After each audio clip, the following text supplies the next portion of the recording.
स्वागत करता हूं आप सभी को बच्चों। Very good afternoon. चलिए सभी लोग जुड़ जाइए, खटाखट तरीके से स्टार्ट करते हैं हम लोग एक बार फिर से अपने इस सेशन को। जैसा कि साथियों आप जानते हैं दोपहर के 12 बजे प्रतिदिन यहां पर हम लोग कॉमन पेपर्स कराते हैं किसका, बीपीएससी टीआरई 3 का। तो एक बार सब लोग फिर से मेरे साथ जुड़ जाएंगे, होने वाला है एक बेहतरीन सेशन। अपने अपने स्तर से सभी लोग इस वीडियो को शेयर कर देंगे। आइए देखते हैं बच्चों, टीआरई एग्जाम की जो है हम जो है तैयारी करवाते हैं और उससे संबंधित किसी भी प्रकार का सूचना, नोट्स, पीडीएफ सभी इस टेलीग्राम चैनल पर आता है। और उसके लिए हमारा जो ये नंबर है आप इससे जुड़ जाइए, किसी भी तरह की क्वेरीज है। और ये हमारा पहला क्वेश्चन है आज के सेशन का। तो बच्चों चलिए फटाफट तरीके से इसका आंसर करेंगे। क्या हो जाएगा? क्वेश्चन नंबर पहला है, मौसम और उसकी बनावट में परिवर्तन क्यों होता है? पृथ्वी का गुरुत्वाकर्षण के कारण, पृथ्वी का घूर्णन के कारण, परिक्रमण के कारण, या पृथ्वी का अक्ष के झुकाव के समतल की ओर झुका होना, या इनमें से कोई नहीं, या एक से अधिक? बताइएगा इसका सही जवाब क्या हो जाएगा। बच्चों क्या पूछा यहां पर? मौसम और उसकी बनावट में परिवर्तन, मौसम परिवर्तन का कारण क्या? आइए देखते हैं।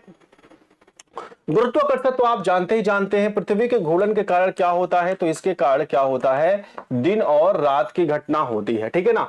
परिक्रमण गति के कारण क्या होता है? तो वर्ष का क्या होता है? वर्ष का निर्धारण होता है, वर्ष का निर्धारण होता है।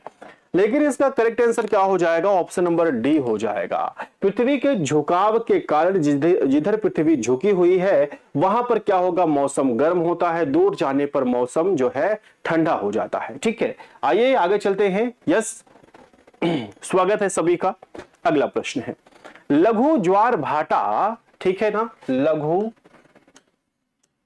लघु ज्वार भाटा नीब जिसे कहते पैदा होता है अर्धचंद्र के समय, दिन के समय, एक महीने में एक बार, एक सप्ताह में 2 बार, या इनमें से कोई नहीं, या एक से अधिक? बताइए इसको हम लोग क्या कहते हैं? नीप कहते हैं, लघु ज्वार कहते हैं, ठीक है। बताइएगा। वैसे अगर हम ज्वार की बात करें, ठीक है, अगर हम ज्वार की बात करें तो ज्वार क्यों आता है, टाइड क्यों आता है? तो याद रखना क्या, सूर्य व चंद्रमा के आकर्षण बल के कारण, आकर्षण बल के कारण। इसका सही जवाब हो जाएगा क्या? बताइएगा। अर्धचंद्र के समय। अर्धचंद्र के समय कौन सी तिथि होती है? तो इस समय जो तिथि होती है बच्चों, या तो यहां पर सप्तमी होगी, और या तो यहां पर क्या होगी? अष्टमी होगी, ठीक है। या तो सप्तमी होगी या तो यहां पे अष्टमी होगी। तो इसका सही जवाब क्या हो जाएगा? ऑप्शन नंबर ए हो जाएगा, ठीक है ना। आइए देखते हैं होता क्या है। बेसिकली आप देखें यहां पर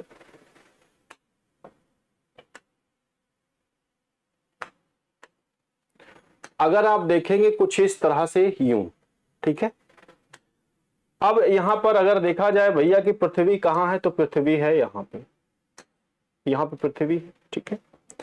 अब चंद्रमा की 4 स्थिति होती है, कौन कौन सी? देखो चंद्रमा की एक स्थिति है यहां पे जब चांद आधा दिखता है, चंद्रमा की एक स्थिति होती है यहां पर जब चांद आधा दिखता है, ठीक है। ये चंद्रमा की एक स्थिति यहां होती है जब चांद पूरा दिखता है, ठीक। चंद्रमा की एक स्थिति यहां होती है जब चांद बिल्कुल नहीं दिखता है चंद्रमा, ठीक है, इस तरह से। और आप जानते हैं कि इधर कौन होते हैं? तो इधर हैं कौन? सूर्य भगवान है इधर, ये, ठीक, ये। अब आप जानते हैं साथियों कि कौन कौन सी तिथि है। अगर आप तिथि देखेंगे इधर वाली, ठीक है, तो ये तिथि कौन सी है और ये तिथि कौन सी है? याद रखना बच्चों, इस तिथि का नाम क्या है? तो यह है कौन सी? इस तिथि को हम अमावस्या कहते हैं। और ये तिथि कौन सी है? इसको हम पूर्णिमा कहते हैं, ठीक है। अच्छा यहां पर आप देखेंगे यहां पर कौन सा? तो यहां हमको आधा चांद दिखाई देता है, ठीक है। यहां पर कौन चांद दिखाई देता है? आधा चांद। और जब आधा चांद दिखाई देता है उस दिन कौन सी तिथि होती है? तो उस दिन बच्चों क्या सप्तमी या अष्टमी होती है, ठीक है ना। तो यहां पर जो तिथि होगी इस वाले में वो क्या होगा? या तो सप्तमी है या तो अष्टमी है, सेम एज या तो सप्तमी है या तो अष्टमी है। और इस दिन जो पृथ्वी का जल होता है वो कम उठता है, अर्थात इसे हम लोग क्या कहते हैं? सप्तमी या अष्टमी कहते हैं। ठीक है, आइए आगे चलते हैं। तो यहां पर देखेंगे बच्चों, अच्छा इस दिन क्या आता है, इस दिन भी दीर्घ ज्वार आएगा, और इस दिन भी क्या आएगा, दीर्घ ज्वार आएगा, ठीक है ना। और इस दिन नीप आता है, माने लघु ज्वार आता है, ठीक है। आइए आगे चलते हैं। राम सर जी प्रणाम, आपको बहुत दिनों बाद देख रहे हैं, आप बेस्ट टीचर हो सर जी। डेविल, अच्छा स्वागत है भाई डेविल, थैंक यू। अगला प्रश्न बताएंगे, इसका उत्तर आपने दे दिया। अगला प्रश्न बताएंगे तीसरा, दूसरा हो गया क्या, दूसरा हो गया, तीसरा बताइए। डूरंड रेखा किन दो देशों की सीमा है, भारत पाकिस्तान, पाकिस्तान अफगानिस्तान, नेपाल तथा भारत, और आपको बताना है कि नेपाल तथा चीन। बताइए डूरंड रेखा किन दो देशों की सीमा है, आंसर करेंगे। डूरंड रेखा आप जानते हैं साथियों कि यह कब खींची गई थी, तो यह 1897 में भारत और अफगानिस्तान के बीच खींची गई थी, लेकिन मैंने बताया 1947 में पाकिस्तान का जन्म हो जाता है, जिसके कारण यह वर्तमान में किसके किसके बीच है, तो पाकिस्तान और अफगानिस्तान के बीच में है। करेक्ट आंसर बी हो जाएगा। अगला प्रश्न देखेंगे, विश्व में सबसे बड़ी खाड़ी कौन सी है बच्चों, मैक्सिको की खाड़ी, कैम्बे की खाड़ी, पर्सियन की खाड़ी, हरमुज का जल, डमरू मध्य, या इनमें से कोई नहीं। बताइए यस, खटाखट आंसर करेंगे। विश्व की सबसे बड़ी खाड़ी कौन है, यह मैक्सिको की खाड़ी है, जिसे हम लोग क्या कहते हैं, गल्फ कहते हैं, ठीक है ना। तो यह क्या है, यह है गल्फ ऑफ मैक्सिको, जो कहां पर है, तो उत्तरी अमेरिका महाद्वीप में है, राइट। आइए आगे चलते हैं। अगला प्रश्न है, भारत में सबसे बड़ी समुद्री रेखा वाला राज्य कौन सा है, यस आंसर करेंगे और बताएंगे। भारत में सबसे बड़ी समुद्री रेखा वाला राज्य तमिलनाडु है, बिहार है, आंध्र प्रदेश, महाराष्ट्र, या इनमें से कोई नहीं। यस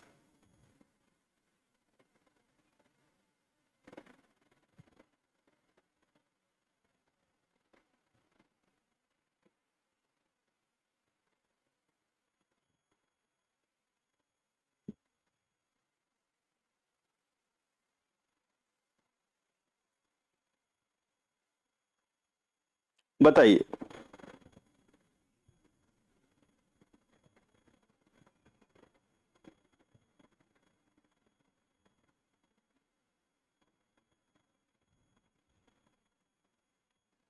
इसमें से बताना है, वैसे तो गुजरात है, आपने देखा, ठीक है ना। सबसे बड़ी अगर देखेंगे समुद्री रेखा वाला राज्य, तो वहां पर क्या आपने पढ़ा है कि गुजरात लगभग 1600 किलोमीटर तक बनाता है, राइट। हाँ वैसे गुजरात है बिल्कुल से बेटा, लेकिन इसका सही जवाब क्या हो जाएगा, इसका सही जवाब तमिलनाडु हो जाएगा, ठीक है।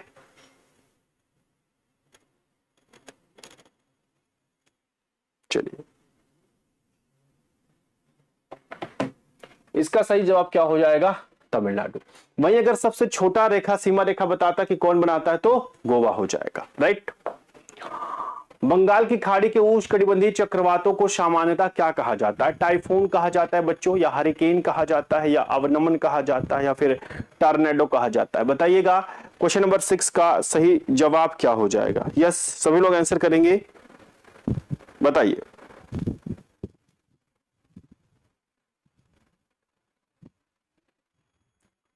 वैसे अगर हम लोग टाइफून की बात करें, तो टाइफून कहां पाया जाता है बच्चों, तो यह आपका चीन में पाया जाता है, और कहां पर, तो जापान में, ठीक है ना। चीन और जापान में आता है। हरिकेन कहां आता है बच्चों, तो हरिकेन आता है आपका जो है मैक्सिको की, क्या मैक्सिको की जो खाड़ी है वहां पर आता है आसपास। और इसका सही जवाब अवनमन हो जाएगा, ऑप्शन नंबर सी। और टॉर्नेडो कहां पर आता है, तो यह पूर्वी जो है प्रशांत महासागर के आसपास पाया जाता है टॉर्नेडो, ठीक है ना। पूर्वी प्रशांत महासागर के आसपास पाया जाता है। एक और बहुत ज्यादा पूछता है, जिसको हम लोग क्या कहते हैं, चक्रवात। चक्रवात कहाँ आता है, समुद्री तूफान, तो यहाँ इंडियन ओशियन बोले तो हिंद महासागर में आता है। कहां पर आता है बच्चों, तो हिंद महासागर में आता है। क्लियर। तो सभी लोग आंसर कर रहे हैं फटाफट और बताएंगे इसका सही जवाब क्या हो जाएगा, राइट। अगला प्रश्न का, भारत के शुष्कतम स्थान का नाम बताएं, जयपुर, पुणे, जैसलमेर, बीकानेर, इनमें से कोई नहीं। ये जो 7वां प्रश्न है आपको बताना है। सेशन को सभी लोग लाइक करके और आगे बढ़ते रहेंगे। भारत का जो शुष्कतम पदा जो है स्थान है भारत का जो शुष्कम स्थान है वो कौन सा है? जैसलमेर है, क्योंकि यहाँ पर दूसरी सबसे कम वर्षा होती है। और सबसे शुष्क या ड्राई क्या माना जाता है? वो है लेह। और लेह के बाद अगर पूछेगा वो स्थान कौन सा है, तो वो हो जाता है आपका जैसलमेर। राइट, कहां पर? तो राजस्थान में। कहां बच्चों? राजस्थान का यह जिला है। कौन सी नदी अरब सागर से निकलती है? कौन सी नदी अरब सागर में गिरती है? कावेरी है, कृष्णा, गोदावरी या नर्मदा? बताओ, या फिर इनमें से कोई नहीं? हिंदी टीजीटी का बैच चाहिए था सर सचिन यादव, तो आप जाकर जो है हमारा टारगेट ऑन का ऐप डाउनलोड कर लीजिए बच्चा, और वहां से आपको सारे के सारे जो भी बैच आपको चाहिए वो मिल जाएगा, या दिए गए नंबर पर आप कॉल भी कर सकते हैं सचिन। इसका सही जवाब क्या हो जाएगा? तो option number D for dynamic हो जाएगा, ठीक है ना। और नर्मदा नदी जो है यह अरब सागर में गिरती है, और ना सिर्फ बल्कि इसकी जो लंबाई है वो कितनी है? तो 13-12 किलोमीटर है, ठीक है ना। लिखेंगे कि यह क्या बच्चों? यह भ्रंश घाटी में, क्या भ्रंश घाटी में गिरने वाली, भ्रंश घाटी में गिरने वाली जो है सबसे लंबी नदी मानी जाती है। कौन सी? भ्रंश घाटी में गिरने वाली सबसे लंबी नदी कौन सी है? तो नर्मदा है। राइट, आइए आगे चलते हैं। भारत में उत्खात भूमि स्थलाकृति का उदाहरण है गंगा, द्रोणी, नर्मदा घाटी, चुंबा घाटी या फिर राजस्थान, या इनमें से कोई नहीं? बताइए।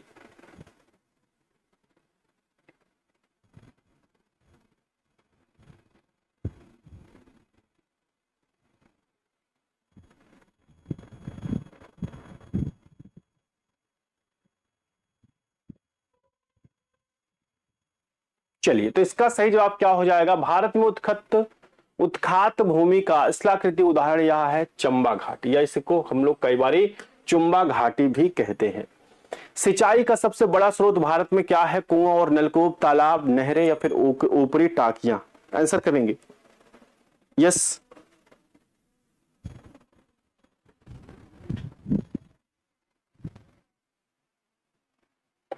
आइए चलते हैं। तो भारत में आप जानते हैं सिंचाई का सबसे बड़ा स्रोत क्या है? तो कुएं और नलकूप। लगभग इससे भारत में सिंचाई 57% होती है, ठीक है। और इससे कितनी? तो इससे 32% सिंचाई होती है, और इससे लगभग 6% सिंचाई होती है। अगला प्रश्न, पिंडित लावा के अपक्षयन से कौन सी मृदा बनती है? लाल, मखरेला, जलोढ़, काली या फिर इनमें से कोई नहीं? बताइए क्या हो जाएगा?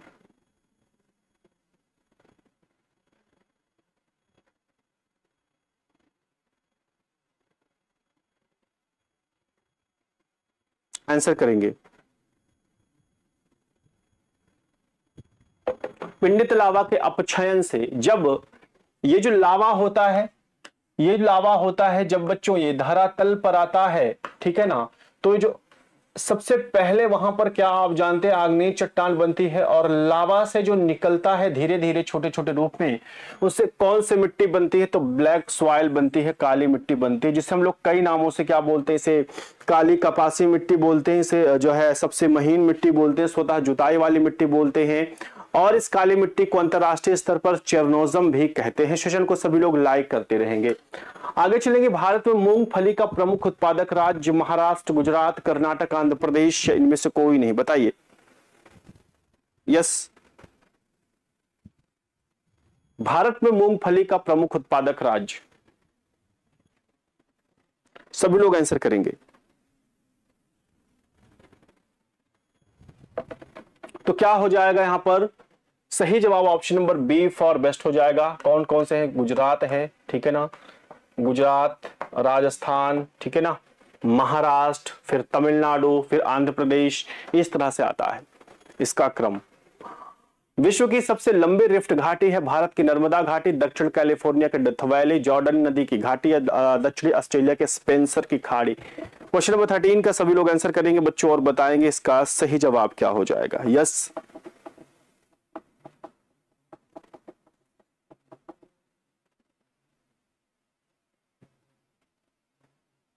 आंसर करेंगे।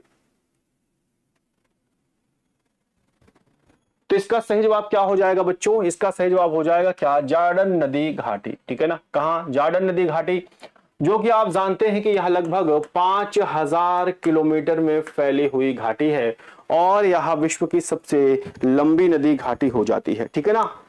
आप जानते हैं जो जार्डन घाटी से प्रारंभ होकर और लाल सागर घाटी तक प्रवाहित होती है। जब ज्वालामुखी मुख का विस्तार अत्यधिक हो जाता है बच्चों, तो उसे क्या कहते हैं? उस ज्वालामुखी शंकु या फिर कॉल्डेरा, ज्वालामुखी गर्म, या इनमें से कोई नहीं, या एक से अधिक। बताना न साथियों आप क्या कहते हैं। याद रखना बच्चों, यहां पर आपने देखना कि यह क्या हो जाता है, इस तरह की तमाम परतें हो जाती है, इस तरह की तमाम परतें हो जाती हैं, और इन परतों के बीच में बहुत सारा क्या है, यहाँ पर मैग्मा भरा पड़ा है।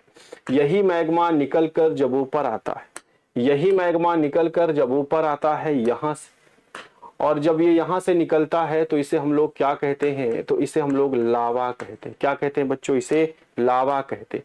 जो ये दिख रहा है हमारा ज्वालामुखी का आकार, इसे क्या कहते हैं? इसे शंकु कहते हैं। जैसे जैसे बड़ा होता चला जाएगा, इस मुख को जहां से निकलता है इसे हम क्या, क्रेटर कहते हैं।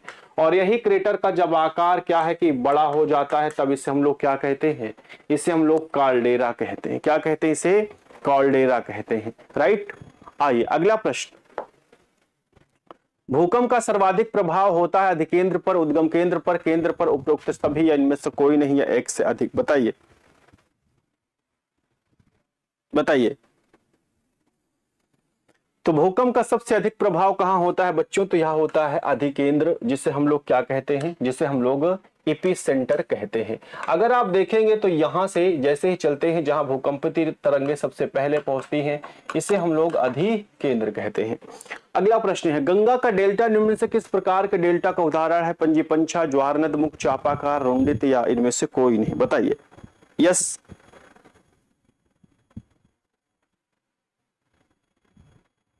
आंसर करेंगे। गंगा का जो डेल्टा है वो किस प्रकार का बनता है बच्चों? तो वह बनता है क्या? चापाकार डेल्टा, ऑप्शन नंबर सी। ज्वारनदमुख डेल्टा किसका बनता है बच्चों? तो यह बनता है, आप जानते हैं क्या, नर्मदा का, और किसका? ताप्ती नदी का बहता है। और अगर हम लोग इसको देखें तो यह किसका बनता है? तो यह मिसिसिपी, क्या, मिसिसिपी मिसौरी नदी का बनता है, पंछी के आकार का। भूमध्य रेखा पर ट्रोपोपॉज की ऊंचाई कितनी होती है? 17 से 18, 17 से 21, 17 से 25, या 17 से 29। बताइएगा। यस, भूमध्य रेखा पर ट्रोपोपॉज, जिसे हम लोग क्या कहते हैं? जिसे हम कहते हैं क्षोभ सीमा। तो भूमध्य रेखा विषुवत रेखा पर क्षोभ सीमा की लंबाई कितनी होती है बच्चों? तो क्षोभ सीमा की लंबाई जो होती है वो 17 से क्या, 18 किलोमीटर होती है। राइट। अगला प्रश्न बताओ खटाखट। ठोस स्थलीय धरातल में ऊष्मा संचार का एकमात्र साधन निम्न में से कौन सा है? बताइए।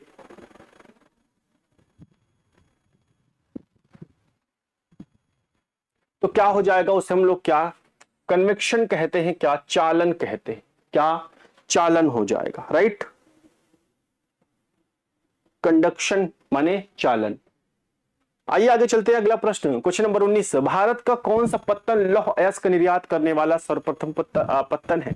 मर्मागुआ गांव है, या फिर कोचीन है, बंबई है, उपरोक्त में से कोई नहीं, आपको बताना है। यस, आंसर करेंगे और बताएंगे इसका सही। भारत के बहुत सारे पत्तन का मतलब क्या होता है? बंदरगाह। तो बंदरगाह वो जो वहां पर लोहे अयस्क का निर्यात करता है वो क्या है? मर्मागांव। बेसिकली यह है कहां पर? यह गोवा में है। कोचीन आप जानते हैं यह केरल में है, ठीक है ना, केरल में है।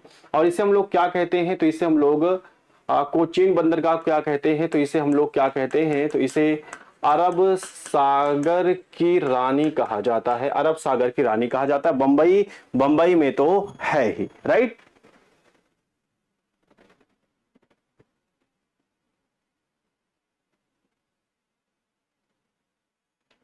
हाँ बिल्कुल से संगीता, ये फर्स्ट पेपर के लिए भी है और सेकंड पेपर के लिए भी कॉमन चल रहा है जीएस का। भारत का प्रथम जल विद्युत परियोजना का निर्माण किस नदी पर किया गया था? कावेरी, गोदावरी, गंगा, उपरोक्त सभी, कोई नहीं, या इनमें से एक से अधिक। बताइए।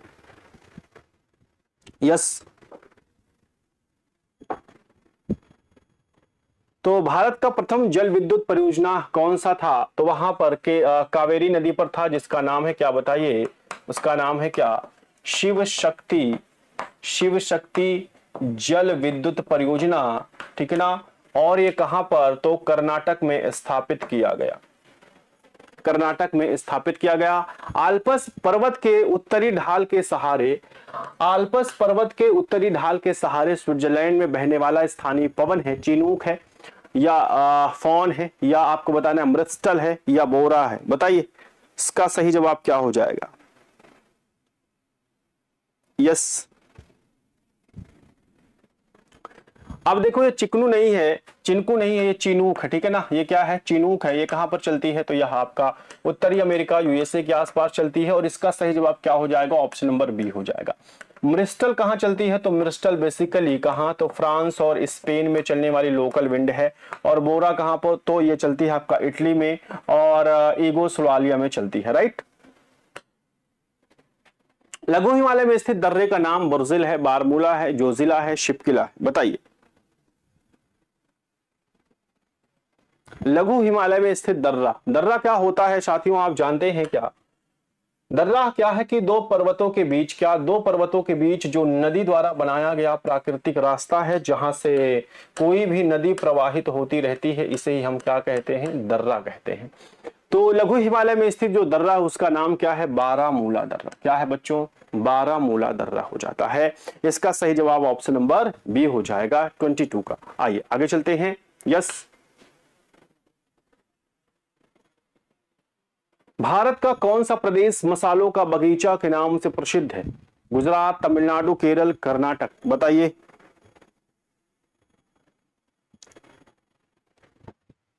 भारत का कौन सा प्रदेश मसालों का बगीचा, मसालों का घर कहा जाता है? तो वह है क्या? बताइएगा। केरल है। यहां पर कई चीजों का सर्वाधिक उत्पादन होता है बच्चों। जैसे आप देखेंगे यहां पर सर्वाधिक उत्पादन किसका होगा? तो काली मिर्च का सर्वाधिक उत्पादन होता है यहां पर। और क्या है कि आपने सुना होगा क्या? रबर। हाँ, रबर का सर्वाधिक उत्पादन होता है यहीं पर कार्य जो है आपका केरल में ही, राइट। आइए आगे चलते हैं। हिंद महासागर में सबसे बड़ा द्वीप मालदीव है, लक्षद्वीप है, मेडागास्कर है, सुमात्रा है? इनमें से कोई नहीं। बताइए। यस,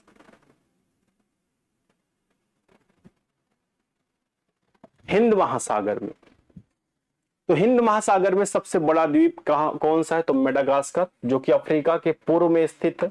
अफ्रीका के पूर्व में कितना? तो 590 वर्ग किलोमीटर है। 590 वर्ग किलोमीटर है। मेडागास्कर कहां पर है? तो अफ्रीका। आपने देखा होगा बच्चों इसको,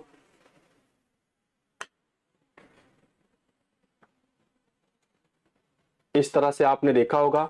तो यहां पर क्या है? ये है मेडागास्कर, ठीक है ना। ये क्या है? तो यही है क्या बच्चों? मेडागास्कर,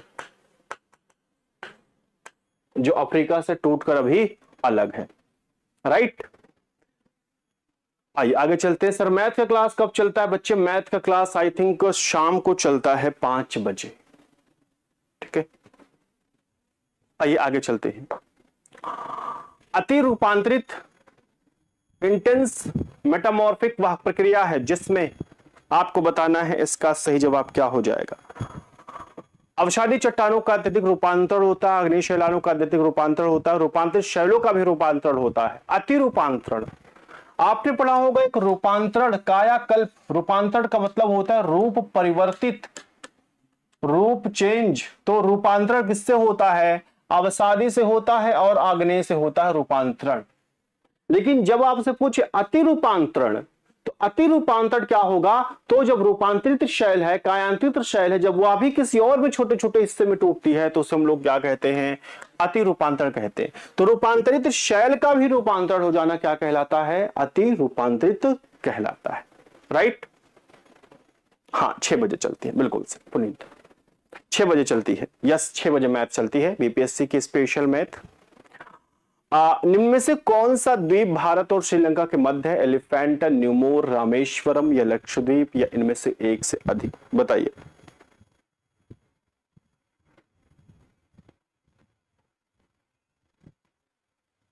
आंसर करेंगे।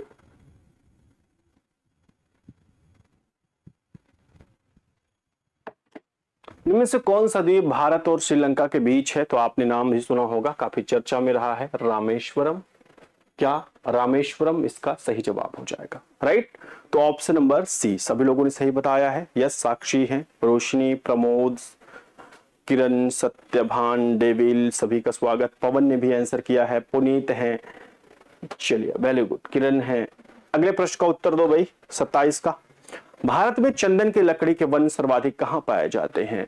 असम की पहाड़ियों में, शिवालिक की पहाड़ियों में, नीलगिरी की पहाड़ियों में, सतपुड़ा की पहाड़ियों में, या इनमें से कोई नहीं, या एक से अधिक? बताइए।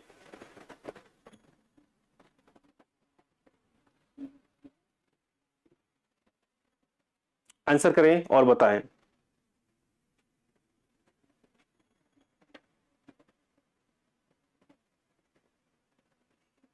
वासो जुड़ गए हैं, स्वागत है भाई, कैसा है? आंसर करेंगे सभी लोग यस। तो इसका सही जवाब क्या हो जाएगा? ऑप्शन नंबर सी हो जाएगा। नीलगिरी की पहाड़ी में पाई जाती है क्या? चंदन की लकड़ी। ठीक है, कहां? कर्नाटक। आइए देखते हैं कि नीलगिरी की पहाड़ियों से कौन कौन से क्वेश्चन आपसे बन सकते हैं। सबसे पहले बच्चों आपने देखना है कि यहां पर ये आपका साउथ इंडिया का क्षेत्र है, ठीक है ना, साउथ दक्षिण भारत का है। अब आपने पढ़ा होगा कि यहां पर कई सारे पर्वत श्रेणियां पाए जाते हैं, ठीक है। ये एक पर्वत श्रेणी है और एक पर्वत श्रेणी ये है, एक पर्वत श्रेणी ये है, ठीक है, एक पर्वत श्रेणी ये है। जहां पर ये दोनों मिलते हैं बच्चों, इस वाली जगह पर, जहां पर ये दोनों मिलते हैं इस वाली जगह पर, ये कौन सी पर्वत श्रेणी है? तो इसे हम लोग क्या कहते हैं? इसे हम लोग नीलगिरी की पर्वत श्रेणी कहते हैं। इसी को हम लोग क्या कहते हैं? इसको नीलगिरी पहाड़ी कहते हैं, नीलगिरी पर्वत श्रेणी कहते हैं। और ये वाला वेस्टर्न घाट है, अर्थात इसे हम लोग क्या कहते हैं? इसे पश्चिमी घाट कहते हैं। और ये क्या हो जाएगा बच्चों? यह हो जाएगा पूर्वी घाट हो जाएगा। नीलगिरी जो है, इसकी सबसे ऊंची चोटी क्या है? आपने पढ़ा होगा, तो इसकी सबसे ऊंची चोटी है क्या? डोडा बेट्टा है। क्या? डोडा बेट्टा है, जिसकी ऊंचाई कह लीजिए कितना है? तो 2637 मीटर है, जो कि दक्षिण भारत की दूसरी सबसे ऊंची चोटी है। ये जो नीलगिरी का विस्तार है, आपको पता होना चाहिए, पूछता है यह 3 राज्यों में फैला हुआ है, किसमें? तो याद रखना तरीका के से याद रखना साथियों, क्या है कि यहां पर आपने पता होना चाहिए क्या है कि कर्नाटक है, एज वेल एज यहां केरल है, और यहां पर क्या हो जाएगा? तमिलनाडु हो जाएगा, ठीक है ना, तमिलनाडु हो जाएगा, राइट। अच्छा, इसी नीलगिरी क्षेत्र में एक जनजाति पाई जाती है जिसका नाम क्या है? टोडा जनजाति, ठीक है। और ये जो टोडा जनजाति है, इसकी विशेषता है कि यहां बच्चों क्या, यहां बहुपति प्रथा है। इस जनजाति में एक लड़की कई पति कर सकती है, मतलब 3 4। इसका क्या मतलब है? एक परिवार में अगर 4 भाई हैं, एक परिवार में 5 भाई हैं, तो वो लड़की इन 5 भाई की, 4 भाई की पत्नी होगी, ठीक है। ये कहां पर? तो नीलगिरी का जो क्षेत्र है ना, कौन सा? ये टोडा जनजाति में ये प्रथा आज भी है। और इसी नीलगिरी के क्षेत्र में सबसे ज्यादा क्या है कि चंदन के वृक्ष पाए जाते हैं, राइट। उम्मीद करता हूं समझ में आया होगा। अगला प्रश्न रिपीटेड है। पीत क्रांति किस फसल के उत्पादन से संबंधित है? तिलहन उत्पादन, मत्स्य उत्पादन, दुग्ध उत्पादन, या फिर स्वर्ण खनन उत्पादन? बताइएगा इसका सही जवाब। आपको बताया था कि मत्स्य पालन में आपने क्या पढ़ा था? तो यहां पर आपने पढ़ा था क्या? नीली क्रांति, ठीक है ना, नीली क्रांति बताया गया था आप सभी लोगों को। और दुग्ध उत्पादन में वर्गीज कुरियन साहब लाए थे क्या? श्वेत क्रांति लाए थे, राइट। लेकिन इसका सही जवाब पीत क्रांति हो जाएगा, तिलहन उत्पादन से, तेल वाली फसलों से, राइट। चलिए, तो आप सभी लोग वीडियो को शेयर करते रहेंगे। अब इसके बाद इतिहास के सर आ रहे हैं, आपको जो है आईएनएम पढ़ाने वाले हैं, तो खटाखट तरीके से सभी लोग शेयर कर दीजिएगा। जरूर बताइएगा यह सेशन कैसा लगा। सर स्वागत है आपका, थैंक यू बच्चों।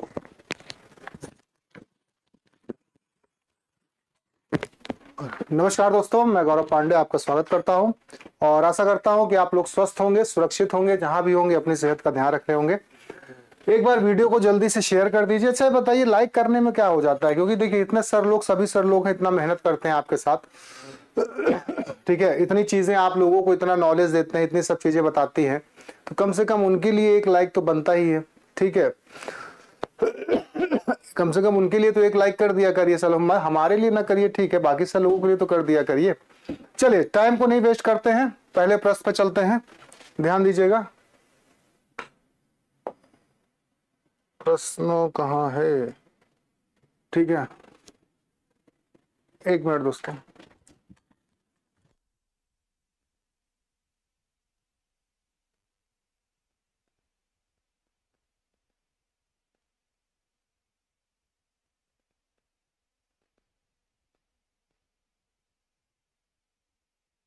चलिए दोस्तों, एक्चुअली हाँ 2 मिनट का थोड़ा समय दीजिए, थोड़ा सा मैं आज एक्चुअली लेट हो गया था, तो इसलिए मेरा मैटर थोड़ा लेट बना है। मैं क्वेश्चंस मेरे कहीं और सेव हैं। खैर ये सब छोड़िए, और ये सब बताइए, रिवाइज वगैरह हो रहा है?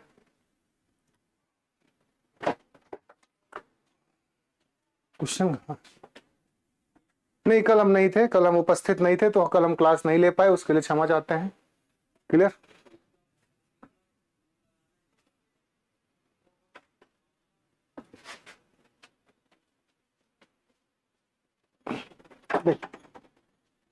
सभी को गुड आफ्टरनून। आइए, तो पहला प्रश्न क्या है, आज मिसलेनियस टाइप का क्वेश्चन है। मिसलेनियस टाइप का क्वेश्चन इसलिए लेके आए हैं कि 3 दिन टॉपिक से किए, आज मिसलेनियस करते हैं, क्योंकि मिला जुला के चलते हैं, क्योंकि आपकी कितनी प्रैक्टिस हुई, आपका कितना रिवीजन हुआ, ये भी आपको अपने अंदर इस चीज को देखना है। ठीक है, हाँ हाँ, तो वासु जी में पढ़ा दूंगा सारी चीजों को। देख, एक्चुअली ये मॉडल पेपर है, तो इसमें सभी टीचरों का क्या कहते हैं योगदान है। तो यहां पर मैं जो वहाबी आंदोलन था, ये तमाम आंदोलन जो थे या बिहार में, तो विद्रोह का जिस दिन मैं आपको प्रैक्टिस कराऊंगा, तो उस दिन क्या क्या जो जो विद्रोह बिहार में हुए उनका मैं एक अलग आपको टॉपिक पढ़ाऊंगा, उसके लिए एकदम परेशान मत होइए। देखिए, एनफील्ड राइफल सेना में कब लाई गई, ये कोई रिवाइज क्वेश्चन नहीं है, आज मिसलेनियस प्रकार का प्रश्न है। तो क्या था, एनफील्ड के पहले कौन सा राइफल चलता था, तो वो था ब्राउन बेस राइफल। क्या चलता था?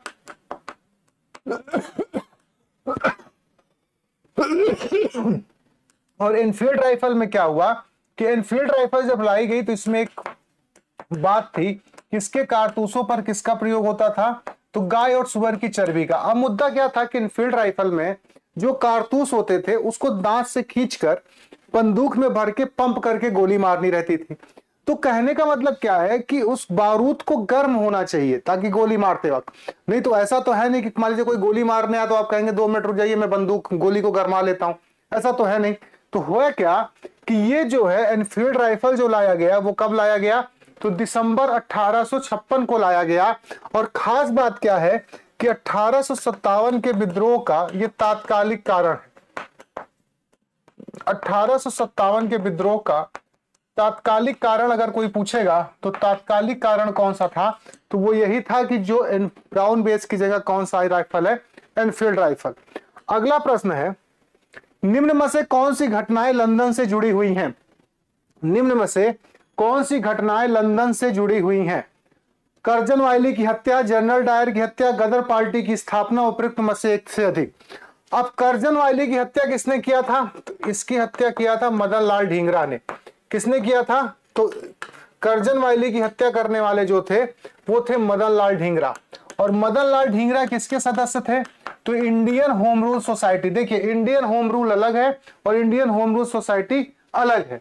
तो इंडियन होम रूल सोसाइटी के ये सदस्य थे कौन, मदन लाल ढींगरा जो थे ये इसके सदस्य थे।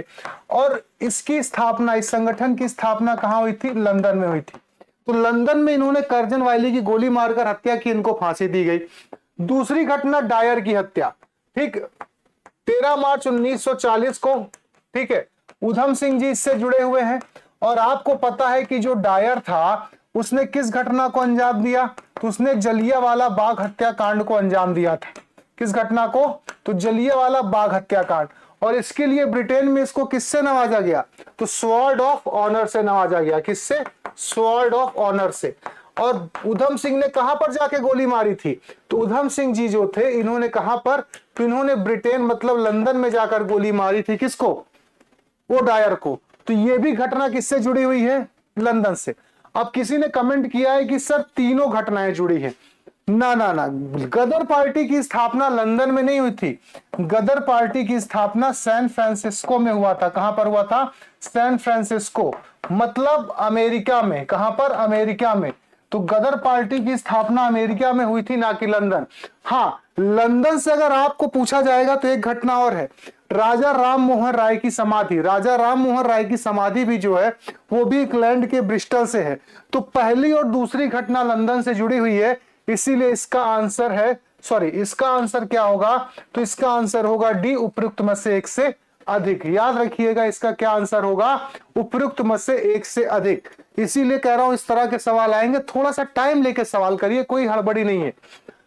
बर्लिन में 1916 में स्वतंत्रता समिति की स्थापना किसने की थी? बर्लिन में 1916 में स्वतंत्रता समिति की स्थापना किसने किया था?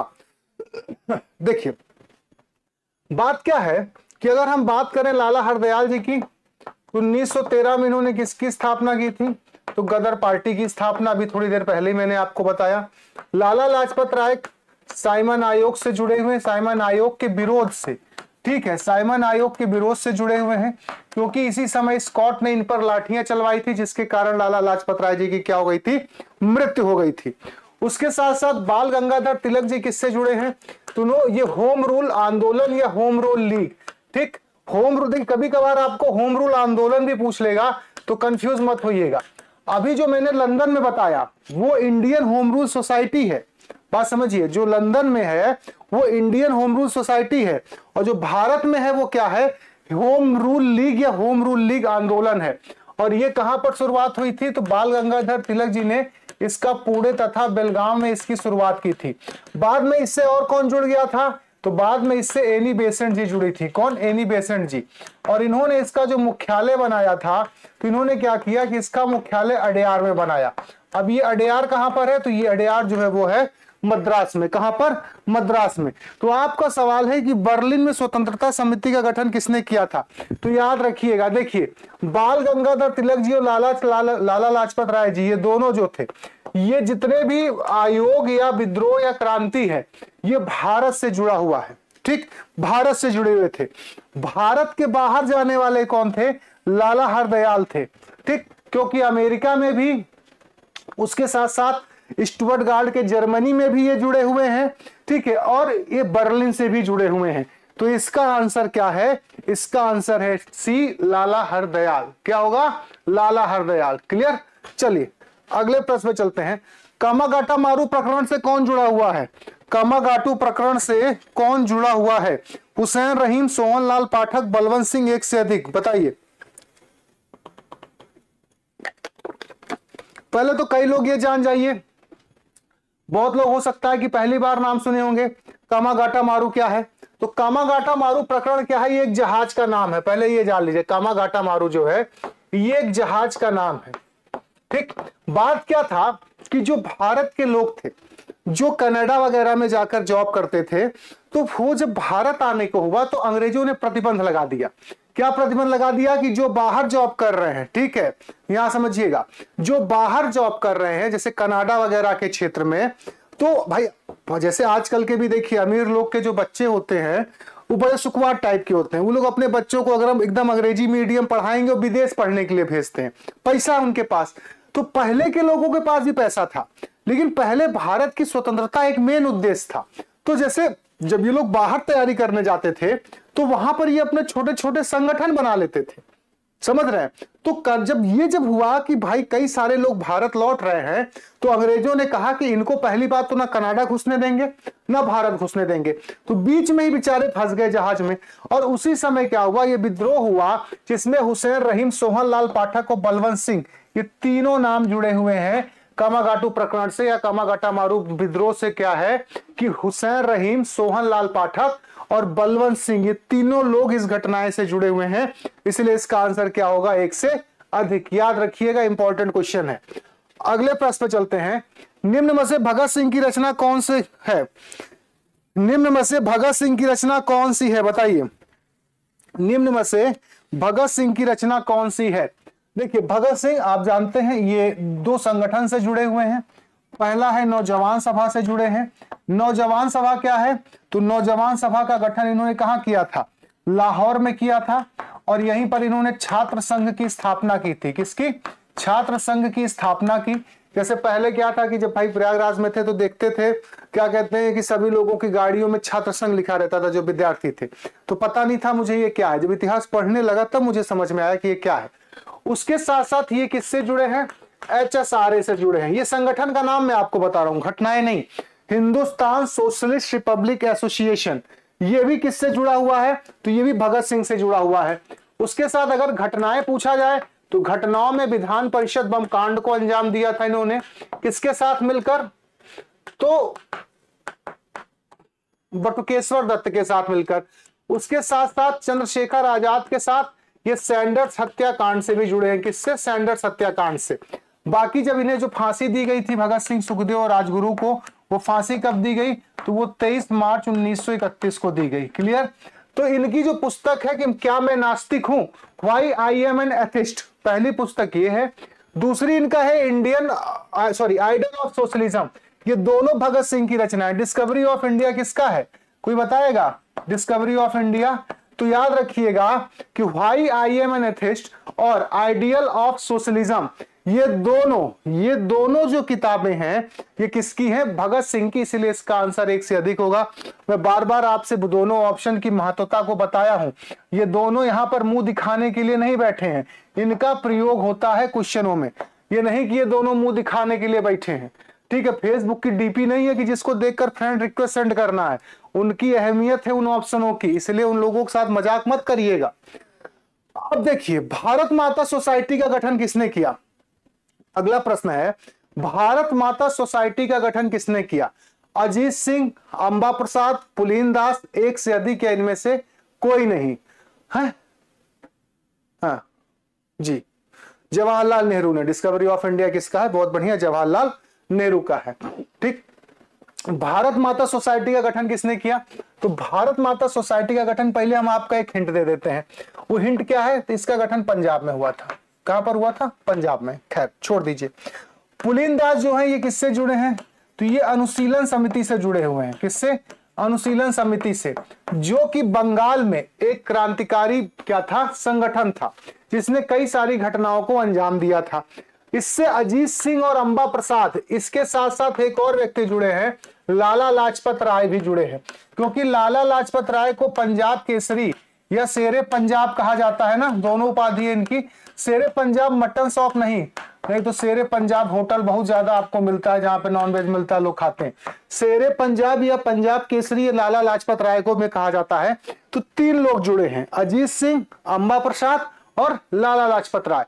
तो इसीलिए इसका आंसर होगा 1 से अधिक। क्या हुआ? सवाल दिमाग घुमा रहा है क्या आप लोगों का? सवाल समझ में नहीं आ रहा है क्या? आज सब लपुर झैया टाइप में हो रहा है क्या? इसका आंसर है डी, 1 से अधिक। चलिए अगले प्रश्न पे चलते हैं। द फ्री इंडिया सेंटर का गठन किसने किया था? द फ्री इंडिया सेंटर का गठन किसने किया था? हाँ, सवाल ठीक है ना? समझ में आ रहा है ना कि नहीं समझ में आ रहा है?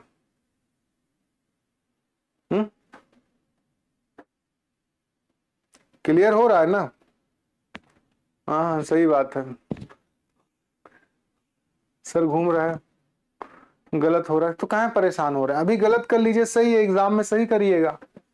इतना जल्दी कहाँ हड़बड़ा जाते हैं आप लोग किसी भी चीज को देखकर? तनिक समय दीजिए, जीवन यहाँ गड़बड़ाई रहती है, आप उसकी बात कर रहे हैं। द फ्री इंडिया सेंटर का गठन किसने किया? देखिए, रास बिहारी बोस की अगर हम बात करें तो भाई ये भी किससे जुड़े हैं? आजाद हिंद फौज से जुड़े हुए हैं। क्लियर? रास बिहारी बोस। इसके बाद ये इससे भी जुड़े हैं दिल्ली षड्यंत्र से। दिल्ली षड्यंत्र कहने का मतलब कि जब राजधानी स्थानांतरण हो रही थी भारत की कलकत्ता से दिल्ली, तो इन्होंने हार्डिंग द्वितीय पर बम फेंका। ठीक, उसके साथ साथ रास बिहारी बोस और किससे जुड़े हुए हैं? तो इंडियन इंडिपेंडेंस लीग से भी जुड़े हुए हैं। कौन? रास Bihari Bose. Indian independence league से जुड़े हुए हैं रास बिहारी बोस। सुभाष चंद्र बोस जी भी किससे जुड़े हैं? आजाद हिंद फौज से जुड़े हैं। इसके साथ साथ ये किससे जुड़े हैं? इंडियन फॉरवर्ड ब्लॉक से भी जुड़े हुए हैं। कौन? सुभाष चंद्र बोस जी। इसके साथ साथ इन्होंने कई सारे आजाद हिंद फौज के तहत इन्होंने कई सारे छोटे छोटे रेजिमेंट बनाए थे। ठीक है, जैसे था झांसी रेजिमेंट। ठीक है, क्या था? जैसे था झांसी रेजिमेंट। ठीक, उसके बाद और क्या था? Nehru regiment, Gandhi regiment. ठीक, ये तमाम छोटे छोटे संगठन बनाए थे। लेकिन द फ्री इंडियन सेंटर का गठन किसने किया था? तो इसका गठन करने वाले कौन थे? सुभाष चंद्र बोस। याद रखिएगा, इसका आंसर क्या है? इसका आंसर है ए। चलिए अगले प्रश्न पे चलते हैं। हाँ, आजाद हिंद फौज का विचार सूत्र मोहन सिंह को किसने दिया था?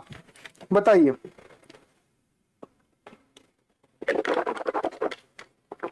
आजाद हिंद फौज, देखिए हुआ क्या था कि जब द्वितीय विश्व युद्ध हुआ था तो कई सारे भारतीय लोग जो थे, ठीक, जो लोग भाई ब्रिटेन में थे या और भी अन्य जगह पे काम करते थे, तो वो भी जब वो सैनिक गिरफ्तार हो गए, मतलब जापान का भाई काफी प्रभुत्व था। अगर हिरोशिमा नागासाकी कांड नहीं हुआ होता तो शायद ये जीत भी ना पाते, क्योंकि आपको पता है जापान ने अंडमान निकोबार तक अधिकार कर लिया। तो जब कई सारे भारतीय सैनिकों को लाया गया और उसी समय क्या हुआ कि सुभाष चंद्र बोस जी की मुलाकात हिटलर से हुई और उसने क्या किया कि ठीक है भाई आप अपने सैनिकों को ले जाइए। तो ये जो आजाद हिंद फौज का जो मेन जो कॉन्सेप्ट आया वो कैप्टन मोहन सिंह के समझ दिमाग में आया, लेकिन उनको ये विचार दिया किसने कि आप ऐसा एक सैन्य बनाइए और हम जापान लोगों के साथ मिलकर अंग्रेजों के विरुद्ध युद्ध करिए। तो ज्ञानी प्रीतम सिंह और फुजीवारा ये दो लोग थे। तो इसका आंसर क्या है? इसका आंसर है 1 से अधिक। भाई आगे चलकर सुभाष चंद्र बोस जी के हाथ में इसकी कमान सौंप दी गई वो एक अलग बात है, लेकिन कैप्टन मोहन सिंह जी को ये आइडिया जैसे होता ना, जैसे मुझसे कोई पूछता है कि सर आपको इतिहास पढ़ाने का आइडिया किसने दिया बीटेक करने के बाद, तो हमारे एक मित्र हैं गौरव निरंजन सर, उन्होंने दिया। ठीक है, तो उसी तरह दिया क्या, उन्होंने कहा पढ़ाओ तो हम पढ़ा रहते हैं। ठीक है, तो कहते हैं कि उसी तरह क्या है कि मेन सूत्रधार कहने का मतलब आइडिया किसने दिया था, तो आइडिया देने वाले फुजीवारा और ज्ञानी प्रीतम सिंह थे। चंपारण सत्याग्रह सफल होने के बाद किसानों को कितना मुआवजा दिया गया? चंपारण सत्याग्रह, ठीक है,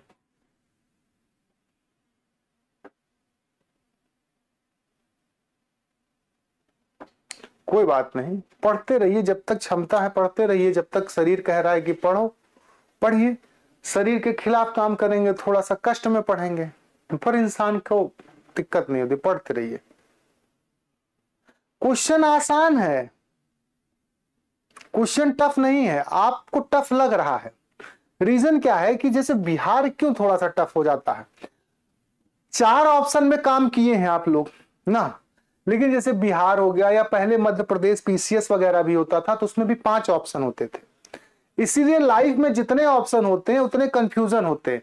जिंदगी में ऑप्शन होना ही ना चाहिए, सिर्फ क्वेश्चन होना चाहिए, डायरेक्ट आंसर होना चाहिए। लोगों को लगता है कि ऑप्शन रहेगा तो हम आसान आराम से कर लेंगे, लेकिन जितना ऑप्शन उतना दिक्कत। भाई आपको जीवन में कोई 5 ऑप्शन दे दे तो आप समझ नहीं पाएंगे कौन रास्ता जाएं, लास्ट में कपार पे हाथ रख के जगह बैठ जाएंगे। तो इसीलिए ये 5 ऑप्शन की वजह से ज्यादा कंफ्यूजन लगता है। अब चंपारण क्या था, ये बिहार में हुआ था। कब हुआ था? 1917 में। गांधी जी का पहला सत्याग्रह था, गांधी जी का पहला सत्याग्रह था। कहां पर पहला सत्याग्रह था? भारत में। अगर वैसे पूछा जाए तो इन्होंने अफ्रीका में सत्याग्रह किया, 22 साल अफ्रीका में ये थे। उसके साथ साथ चंपारण की दिक्कत क्या थी कि यहाँ पर तिनकठिया पद्धति के द्वारा नील की खेती कराई जा रही थी। तो तिनकठिया मतलब क्या हुआ कि भूमि का 3/20 हिस्सा, ठीक है, 3/20 हिस्सा जो है भूमि का, जैसे आपके पास 20 बिस्सा जमीन है तो 3 बिस्से में आपको नील की खेती, ठीक है, कराई जाएगी। अब क्या है, जर्मनी में कृत्रिम नील की खोज हो गई, मतलब आर्टिफिशियल नील की। तो यहाँ के किसानों को उनकी लागत ही नहीं मिल पाती थी। उन्होंने कहा या तो हमको नील की खेती करने से रोक दिया जाए या तो हमारी लागत हमें दी जाए। तो अंग्रेजों ने इनकी बात नहीं मानी, इसीलिए इन लोगों ने विद्रोह कर दिया। राजकुमार शुक्ल इसी से जुड़े हुए हैं। तो चंपारण में क्या था कि जब गांधी जी ने सत्याग्रह किया तो यह हुआ कि किसानों को जो 33/2 में कंफ्यूज है, ठीक। तो हुआ क्या, यहां समझिएगा कि जब गांधी जी ने विद्रोह की सत्याग्रह किया तो यहां पर किसानों ने 25% पे मान लिया। तो किसानों को यह हुआ कि भाई 25% में आपको मुआवजा दे दूंगा। तो इसका आंसर क्या है? 25%। कितना प्रतिशत मुआवजा देने की बात हुई? 25% मुआवजा देने की बात हुई थी। क्लियर? आइए, वाह, नहीं, राजकुमार शुक्ल थे वासु जी, फिर गलत कर रहे हैं। सहस्दानंद सरस्वती ने नहीं बुलाया था चंपारण में, कहां है, गलती कर रहे हैं। चंपारण के किसान थे राजकुमार शुक्ल, उन्होंने बुलाया था। गलती मत करिए, ठीक है, गलती मत करिए।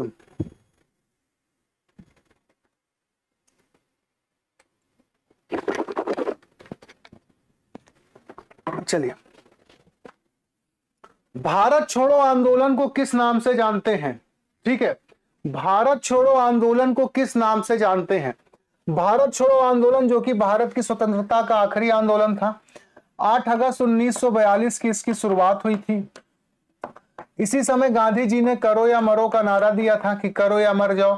ठीक है, उसके साथ साथ इसका जो प्रस्ताव लाया गया था भारत छोड़ो आंदोलन का, तो वो वर्धा के मैदान में था, इसीलिए इसको वर्धा प्रस्ताव कहते हैं। अब ये चूंकि इसमें हिंसक घटनाएं भी हुई, तो इसीलिए इसको अगस्त क्रांति के नाम से भी जाना जाता है। तो इसका आंसर हो जाएगा 1 से अधिक। फिर गलती कर दी है। क्लियर? इसका आंसर क्या होगा कि 1 से अधिक, क्योंकि भारत छोड़ो आंदोलन का जो प्रस्ताव है वो महाराष्ट्र के वर्धा के मैदान में लाया गया, तो इसीलिए इसको वर्धा प्रस्ताव के नाम से जानते हैं। और चूंकि इसमें हिंसक घटनाएं भी हुई और आंदोलन की शुरुआत कब हो रही है? अगस्त में, तो इसीलिए इस आंदोलन को हम अगस्त क्रांति के नाम से भी जानते हैं। अगस्त प्रस्ताव अलग है, फिर गलती, अगस्त प्रस्ताव अलग है करिश्मा जी, ठीक है, और अगस्त क्रांति अलग है। क्लियर? तो इसका आंसर क्या होगा? डी। कराची में नौसैनिक विद्रोह किस जहाज पे हुआ था? तोसा मरून, हिंदुस्तान, SS तलवार, SS राजपुताना। कराची में जो नौसैनिक विद्रोह हुआ था, हाँ, वर्धा प्रस्ताव और अगस्त क्रांति। इसके साथ साथ इसको और जानते हैं, नेतृत्व विहीन आंदोलन भी कहते हैं। क्यों नेतृत्व विहीन आंदोलन कहते हैं? क्योंकि 9 अगस्त की सुबह ऑपरेशन 0 आवर प्रारंभ हो गया, और जब 0 आवर प्रारंभ हुआ तो इसके तहत सभी महत्वपूर्ण नेताओं को गिरफ्तार कर लिया गया। ठीक, जिसकी वजह से क्या हुआ कि इस आंदोलन को एक नेतृत्व विहीन आंदोलन भी कहा जाता है। क्रिप्स मिशन, हाँ, क्रिप्स मिशन 1942 में आया, 23 मार्च 1942 को क्रिप्स मिशन आया, जिसके तहत भारत को डोमिनियन स्टेट के दर्जे की बात कही गई। लेकिन चूंकि इसमें पाकिस्तान शब्द का उल्लेख नहीं था, यही कारण है कि इसको ठुकरा दिए मुस्लिम लीग वालों ने। कांग्रेस ने इसलिए ठुकरा दिया क्योंकि इन्होंने इसको पोस्ट डेटेड चेक कहा, क्योंकि अंग्रेजों ने कहा कि हम विश्व युद्ध जब जीतेंगे तब डोमिनियन स्टेट देंगे। अब पता चला तुम जीते बदल गए, तो हम क्या करें? फिर हम गाना गाएंगे, बदल गई है दुनिया, बदल गया जमाना। इसीलिए उस प्रस्ताव को ठुकरा कर भारत छोड़ो आंदोलन लाया गया। अब देखिए, SS राजपुताना जहाज से क्या है कि गांधी जी ब्रिटेन गए थे। कहां गए थे? ब्रिटेन। कब ब्रिटेन गए? ठीक, कब ब्रिटेन गए? तो द्वितीय गोलमेज सम्मेलन के दौरान। पानी जहाज है ये, ठीक है, पानी का जहाज है। द्वितीय गोलमेज, देखिए, जब ब्रिटेन में गोलमेज सम्मेलन होता था तो सारे खर्चे ब्रिटेन का सम्राट या वहां का प्रधानमंत्री उठाता था। तो यही कारण है SS राजपुताना से गांधी जी गए, और बाकी सदस्य किससे गए? तो SS तलवार से। वो भी कहां? द्वितीय गोलमेज सम्मेलन में। तोसा मरून जो है ये कहां है? ये कराची नौसैनिक से जुड़ा हुआ। इसका आंसर क्या होगा? ए होगा। सी नहीं होगा, ना कि सी होगा, ना कि डी होगा। ये दोनों जहाज जो हैं, इससे लोग सफर किए थे गोलमेज सम्मेलन के लिए। ठीक, हाँ, इससे लोगों ने सफर किया था गोलमेज सम्मेलन के लिए। इसका आंसर ए होगा। बिहार में नमक आंदोलन के दमन के लिए किस रेजिमेंट की नियुक्ति हुई थी? गढ़वाल, गोरखा, मुस्लिम, एक से अधिक, या इनमें से कोई नहीं? एक्चुअली क्या था कि जब नमक आंदोलन चालू हुआ, ठीक है, हाँ,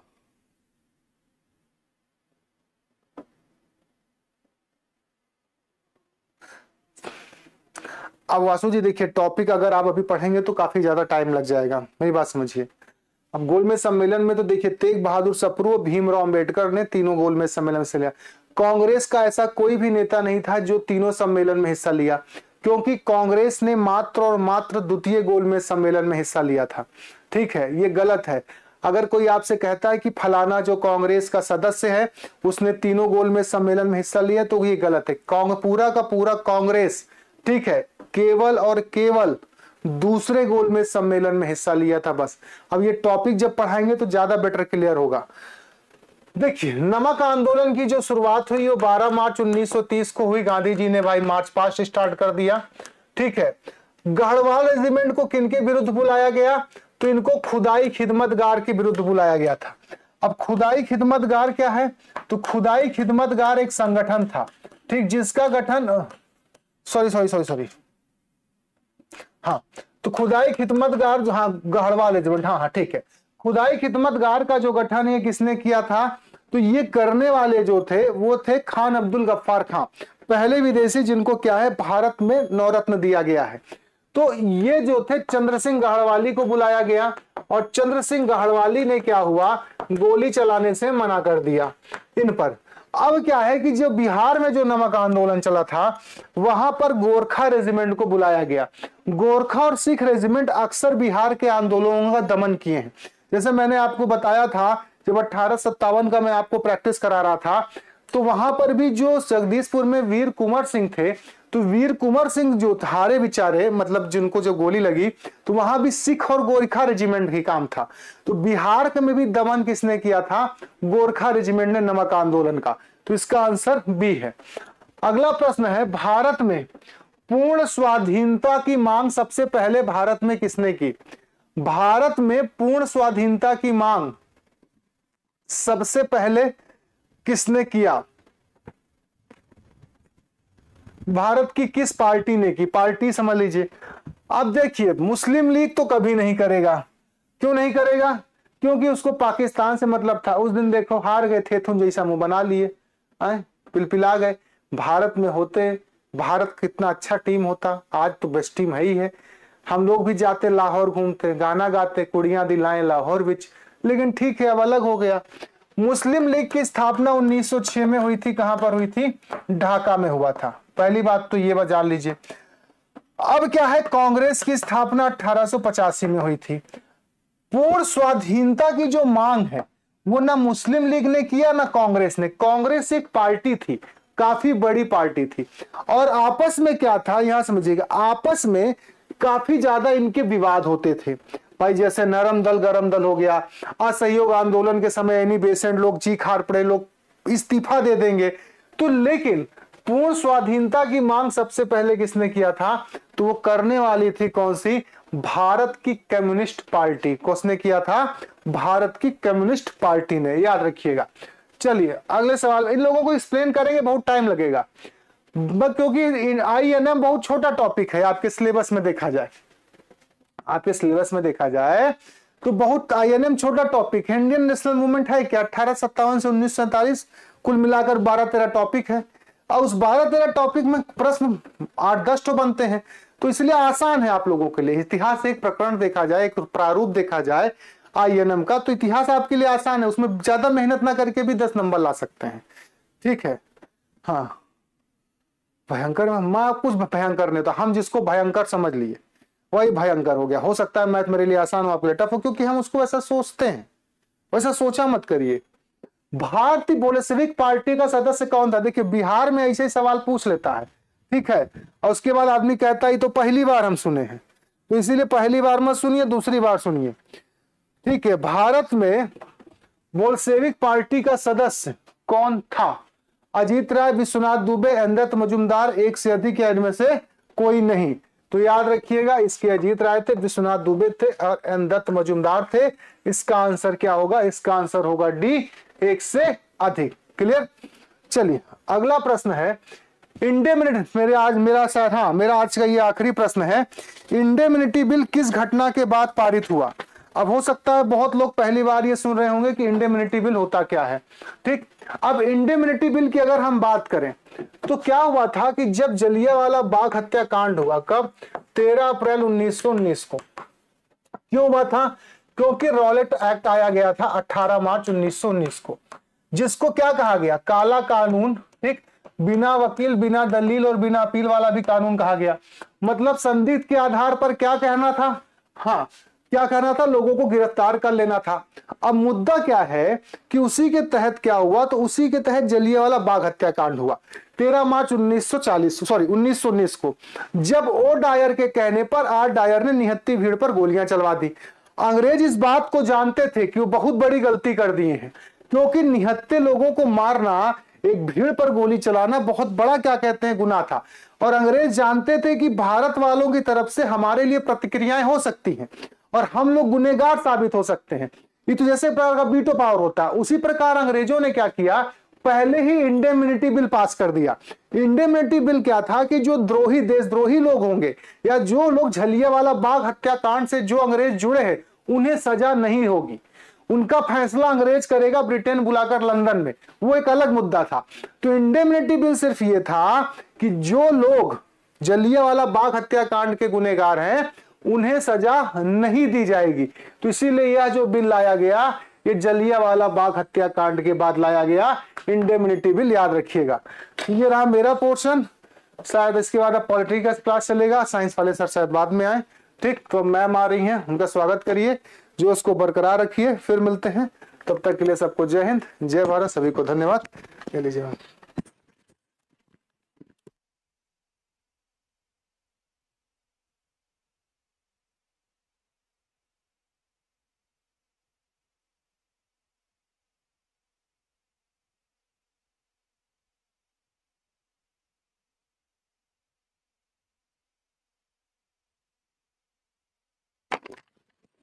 नमस्कार, स्वागत है आपका आपके अपने संस्थान टारगेट ऑन में। आ जाइए सब लोग, हम लोग पढ़ेंगे महत्वपूर्ण सेशन के बाद एक नया सेशन, जिसे हम लोग कहते हैं भारतीय राज्य व्यवस्था, भारत का संविधान।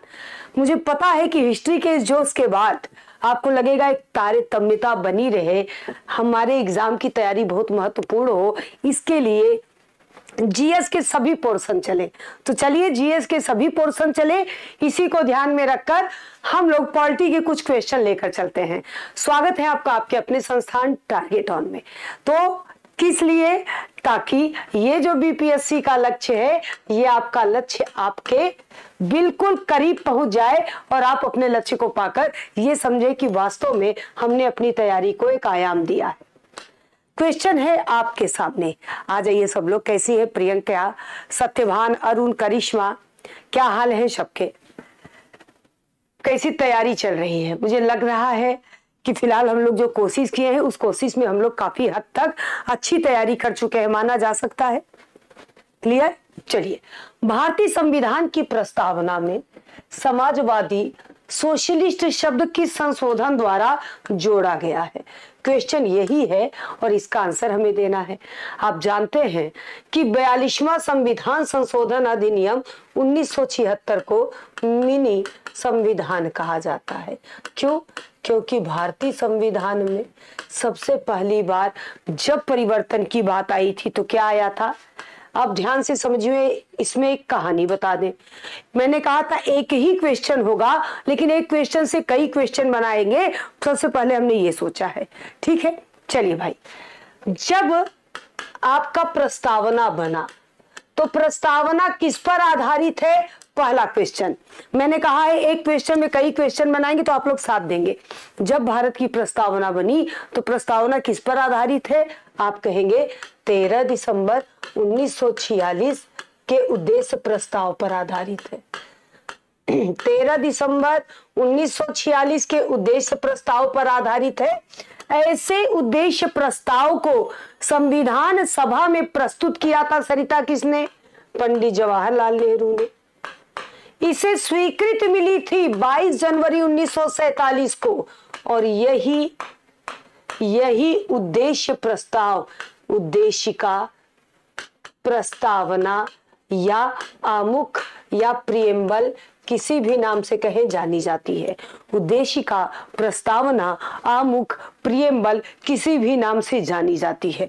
पहला लाइन ये, जब प्रस्तावना बना तो कहा गया क्या प्रस्तावना आरंभ से संविधान का भाग है। मैं बार बार कह रही हूं कि लगातार याद रखिएगा, एक क्वेश्चन में 5-6 बनाएंगे तो ढेर सारे क्वेश्चन हमें मिलेंगे। भैया प्रस्तावना आरंभ से संविधान का भाग नहीं था, जिस पर A.K. गोपालन बनाम मद्रास राज्य 1950 के केस ने मना कर दिया था कि महोदय प्रस्तावना संविधान का भाग नहीं हो सकता। क्यों? क्योंकि प्रस्तावना संविधान में कोई महत्व नहीं रखता। चलिए भैया, फिर आया जो क्वेश्चन मैंने कराया था, क्वेश्चन याद करा दूं। मैंने कहा था गोलकनाथ बनाम पंजाब राज्य और लिखा था बेरुबारी यूनियन, ऐसे ही 3-4 ऑप्शन दिए थे। तब मैंने कहा था आपसे कि ये बताइए इन तीनों चारों ऑप्शन में सबसे पहला केस कौन सा है जिसने प्रस्तावना को संविधान मानने से इनकार कर दिया था। हालांकि आया 1950 में A.K. गोपालन केस था, लेकिन संवैधानिक रूप से सबसे मजबूत केस माना गया था बेरुबारी यूनियन 1960, क्योंकि इस पे बहुत ही टिप्पणी की गई थी, इस पे बहुत ही न्यायालय ने अपनी तरीके बताए थे। बेरुबारी यूनियन 1960 में क्या कहा था? प्रस्तावना संविधान का भाग नहीं है, किंतु किंतु जब प्रस्तावना की भाषा समझ में ना आए, तब जब संविधान की भाषा समझ में ना आए तब प्रस्तावना से सहायता लेंगे। यही लाइन केशवानंद भारती को आधार देती है। क्या कहा गया था बेरूबारी यूनियन 1960 में? प्रस्तावना संविधान का भाग नहीं है।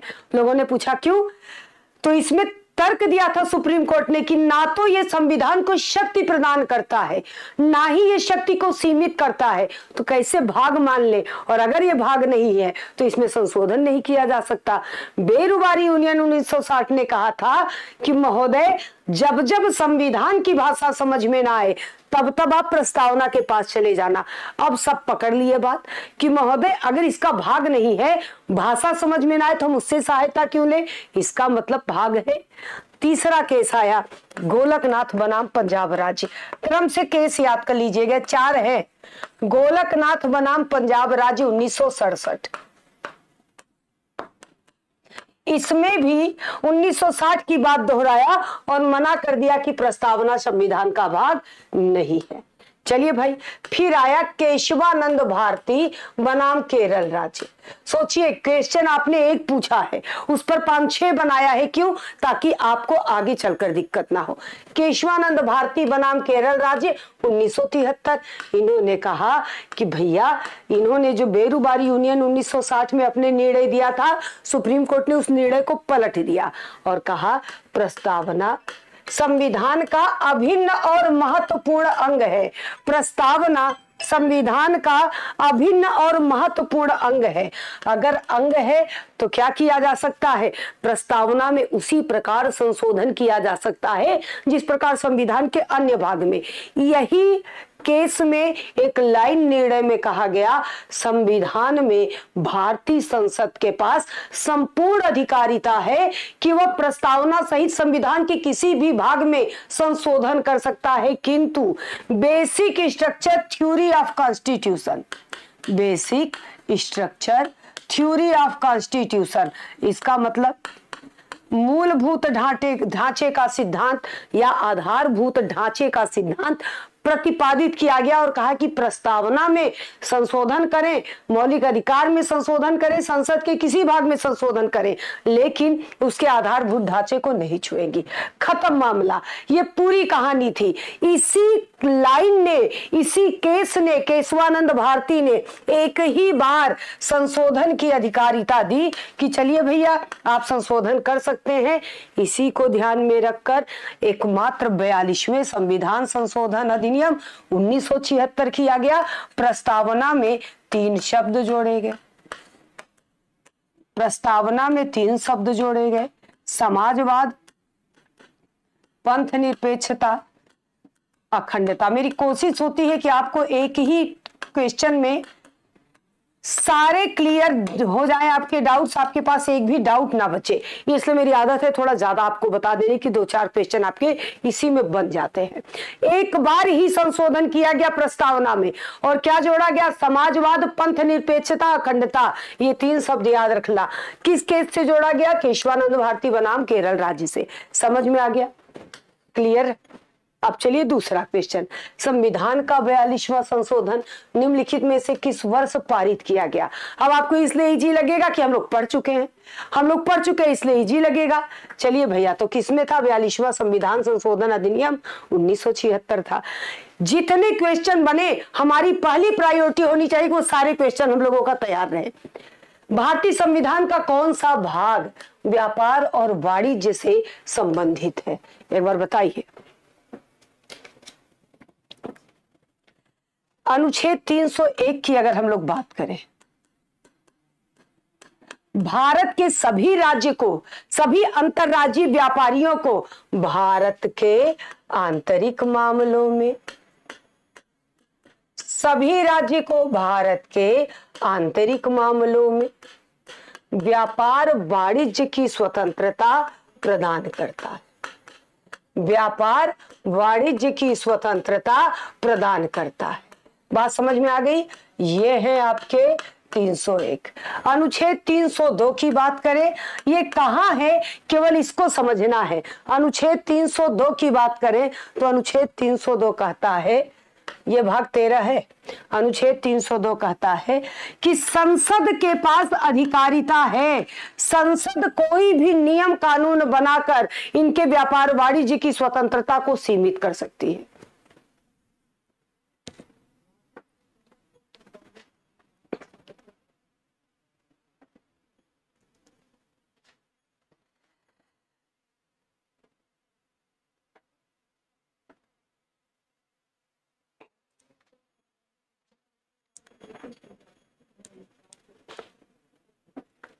मेरा बीएड में हिंदी है, बीए में है, तो क्या हम बिहार हिंदी के टीचर के लिए अप्लाई कर सकते हैं? प्लीज रिप्लाई में। इंटर में है, बीए में है, ठीक है, इंटर में है रुचि। बीएड में अलग कोई सब्जेक्ट नहीं होता।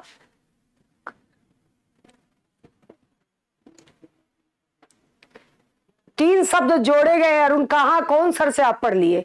3 शब्द जोड़े गए, एग्जैक्ट लिखा है भैया। लक्ष्मीकांत उठाइए, उसमें भी लिखा है ना, उसमें भी लिखा है। थैंक यू सरिता भाई, उसमें भी लिखा है अरुण, एक बार पढ़िएगा। चलिए, भारत के आंतरिक मामलों में संसद के पास अधिकारिता है कि वो प्रतिबंध लगा सकता है। अब आ जाइए, अगर बात करें अनुभाग 12, आपको पता है व्यापार वाणिज्य से संबंधित है।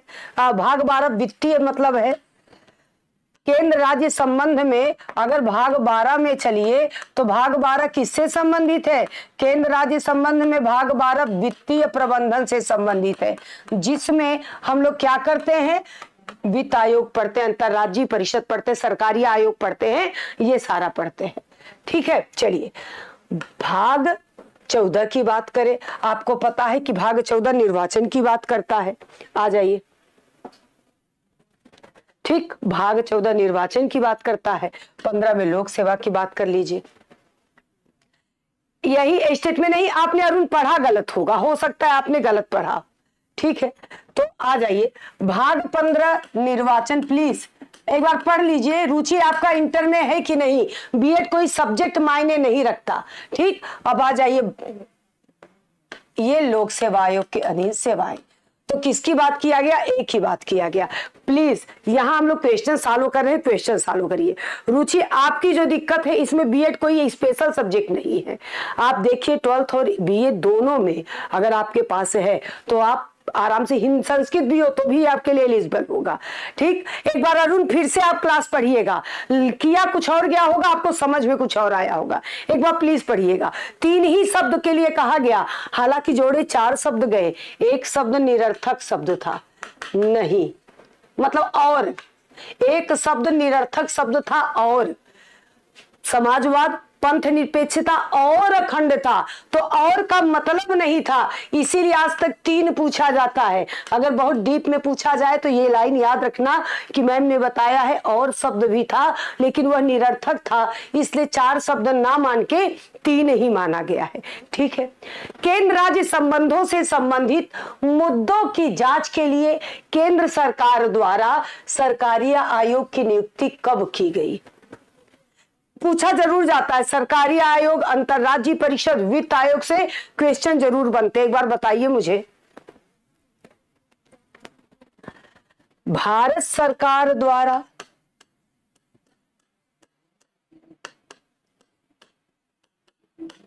नौ जून 1983 को सरकारिया आयोग स्थापित किया गया।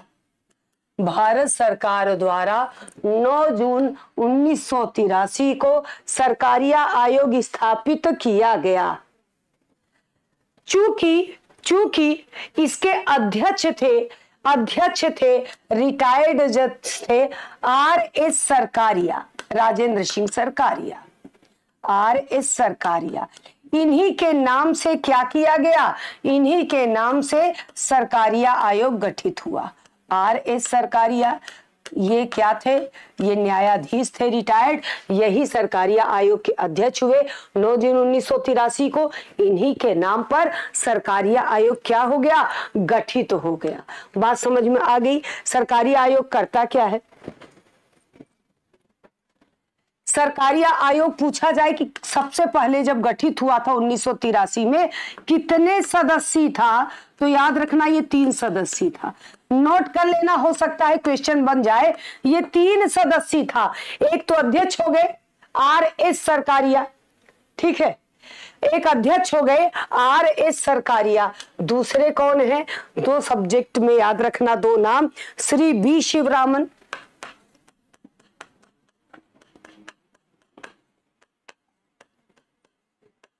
श्री B शिवरामन, और फिर याद रखना MSR सेन। प्लीज 2 नाम याद रख लेना। और 9 जून 1983 को RS सरकारिया की अध्यक्षता में सरकारिया आयोग का गठन हुआ है। इसको याद कर लेना। आंसर क्या है? C है। सरकारिया आयोग कार्य क्या करती है एक बार बताइएगा। तो याद रखना इसका कार्य था केंद्र और राज्य में समन्वय स्थापित करना। सबसे महत्वपूर्ण कार्य बता दूं, सरकारिया आयोग ने ही सुझाव दिया था अंतरराज्यीय परिषद के गठन का।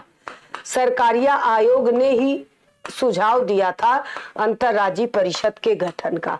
अब मेरी बात सुनना, एक ही लाइन पूछा गया था 9 जून 1983। मैंने इतना डिटेल क्यों बताया? क्योंकि पिछली बार के सारे रिकॉर्ड अगर आप ढूंढ लें, बिहार के रुचि, नेमित, अरुण, जितने लोग हैं, सरिता, सब लोग, सुभाष, सारे लोग याद रखना प्रमोद जी कि जितने भी पिछले आपने क्वेश्चन उठा के देखे, आपको मिल जाएगा कि क्वेश्चन में ऑप्शन 7-8 देता है। निम्न में से क्या सही है? 1 2 3 4 5 करके देता है। फिर ऑप्शन आया ए, 1 2 3 सही, 2 5 सही, 3 और 2 सही, ऐसे करके आता है। इसलिए याद रखना कि एक ही क्वेश्चन में आयोग भी सोचता है कि हम कितने ढेर सारे क्वेश्चन बना दें कि सामने वाला परेशान हो जाए।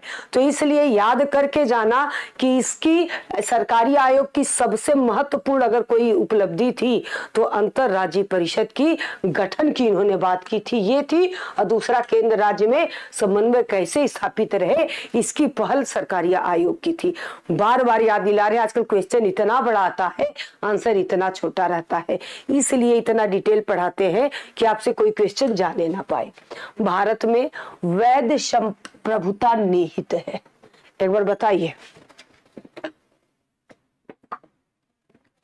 भारत में वैध प्रभुसत्ता निहित है, आप समझिएगा। अब मैं आपसे पूछ रही हूं 2 सवाल, सोचिएगा ये 2 सवाल कहां जा रहा है, कैसे आंसर आपको देना है। भारत के संविधान का स्रोत क्या है? भारत के संविधान का स्रोत क्या है? क्वेश्चन मेरा ये है, पहला आंसर आप बताएंगे। दूसरा है उद्देशिका, जिसे आप प्रस्तावना कहते हैं, उद्देशिका जिसे आप प्रस्तावना कहते हैं, इसी को आप आमुख कहते हैं और इसी को अंग्रेजी में प्रीएम्बल कहते हैं। इसका स्रोत क्या है? 2 अलग अलग स्रोत मैंने आपसे पूछा है। पहले का स्रोत अगर आपको याद है तो आपको क्वेश्चन समझ में आ रहा है क्या पूछा गया है। भारत के संविधान का स्रोत है भारत की जनता, हम भारत के लोग। कौन? भारत की जनता। क्यों? क्योंकि जब संविधान बना नहीं था तो जनता ने मांग किया था, कहा था हम बनाएंगे और हम अपना संविधान खुद लिखेंगे, तो हम शक्ति को निर्धारित करेंगे, हम शक्ति पर नियंत्रण करेंगे, हम शक्ति पर ऐसा ऐसा कार्य करेंगे। कौन कहता है? हमारे जनता कहती है, हम लोग कहते हैं। इसलिए कहा जाता है संविधान का स्रोत का मतलब होता है संविधान को शक्ति कहां से प्राप्त होती है। स्रोत का मतलब होता है कि संविधान को शक्ति कहां से प्राप्त होती है, तो भारत की जनता यानी हम लोग से होती है। प्रस्तावना, उद्देशिका या आमुख का स्रोत क्या होता है? तो प्रस्तावना, उद्देशिका या आमुख का स्रोत होता है उद्देश्य प्रस्ताव। आपको पता है किसने प्रस्तुत किया? जवाहरलाल नेहरू ने 13 दिसंबर 1946 को। अर्थात प्रस्तावना को शक्ति देता है उद्देश्य प्रस्ताव। समझ में आ गया? क्लियर है? सवाल यही तो पूछ रहा है। भारत की संपूर्ण प्रभुसत्ता किसमें समाहित है? संपूर्ण संप्रभुता किसमें समाहित है? भारत की जनता में। और जनता ने कहा कि महोदय, हमने अपनी पूरी संप्रभुता देश के सर्वोच्च कानून को प्रदान कर दिया है। हमने अपनी संपूर्ण प्रभुसत्ता, संपूर्ण शक्ति किसको प्रदान कर दिया है? देश के कानून को प्रदान कर दिया है। देश का सर्वोच्च कानून कौन होता है? संविधान होता है। समझ में आ गया? समझ में आ गया? चलिए भाई, भारतीय संविधान भावना में एकात्मक है, क्योंकि भारतीय संविधान एकात्मक स्वरूप लिए हुआ है। कौन कहता है? तो चाहे आइवर जेनिंग्स को उठा लीजिए, चाहे ऑस्टिन को उठा लीजिए, चाहे जिसको भी ले लीजिए, सबका कहना है कि भारत का संविधान केंद्रोन्मुखी है, केंद्रोन्मुखी है। ठीक है, चलिए भाई, भारत की संविधान भावना में एकात्मक है, इसको देखा जाए। केवल संसद को संवैधानिक प्रक्रिया आरंभ करने का अधिकार है। बिल्कुल सही है। संवैधानिक प्रक्रिया आरंभ कौन करेगा? संसद। राज्य विधानमंडल के पास इसकी अधिकारिता नहीं है। कुछ स्थितियों में संसद को राज्य के लिए कानून बनाने का अधिकार है, जब आपातकाल लगता है। 352, जब कभी दो राज्य आपस में किसी विषय पर लड़ रहे हो और उसकी व्याख्या संविधान में ना हो, कावेरी जल विवाद, दून नदी, घाटी, पर्वत, पठार, जब इस पर लड़ाई लड़ रहे होते हैं जिसका जिक्र किसी संविधान में नहीं है, तब किसे आना पड़ता है? तब आना पड़ता है भारत सरकार को। ठीक, अब चलिए, अखिल भारतीय सेवाओं के कारण, यानी अखिल भारतीय सेवा कौन सृजित करता है? आपको पता है, यूपीएससी यानी भारत सरकार के जो अधीन संस्था है वो करती है। इसलिए आप कह सकते हैं भावना में एकात्मक है। क्यों? क्योंकि ये सारी चीजें केंद्रोन्मुखी हैं, केंद्र को मजबूत करने में सहायता करती है। भारतीय संघीय व्यवस्था की एक विशेषता है, सबसे बड़ी विशेषता क्या है भारत के संघात्मक शासन प्रणाली की? एक बार बताइएगा। संघीय व्यवस्था में, संघात्मक शासन प्रणाली में सबसे सर्वोच्च क्या होता है? जिसमें शक्तियों का विभाजन करके, जिसमें शक्तियों का विभाजन आरंभ से रहता है और शक्तियों का विभाजन करके केंद्र सूची, राज्य सूची, समवर्ती सूची जैसी अधिकारिता बनाई जाती है। राज्य सरकार को उनके कार्य दिए जाते हैं, केंद्र सरकार को उनके कार्य दिए जाते हैं। संविधान की सर्वोच्चता, कोई सर्वोच्च नहीं है, बल्कि कौन सर्वोच्च है? संविधान। और संविधान संघात्मक अगर है तो उसकी पहली विशेषता है कि वो शक्तियों का विभाजन कर देता है। पूछा गया है, शक्तियों का पृथक्करण, द सेपरेशन ऑफ पावर, किसका देन है? किसकी पुस्तक है? किस पुस्तक में लिखा गया? इसका कौन विचारक है? तो शक्तियों का पृथक्करण मॉन्टेस्क्यू की रचना है, एक पुस्तक है इनकी, द स्पिरिट ऑफ लॉज। कौन है? The spirit of laws. इसी में मॉन्टेस्क्यू ने शक्ति पृथक्करण की अवधारणा दी है, विधायिका, कार्यपालिका, न्यायपालिका।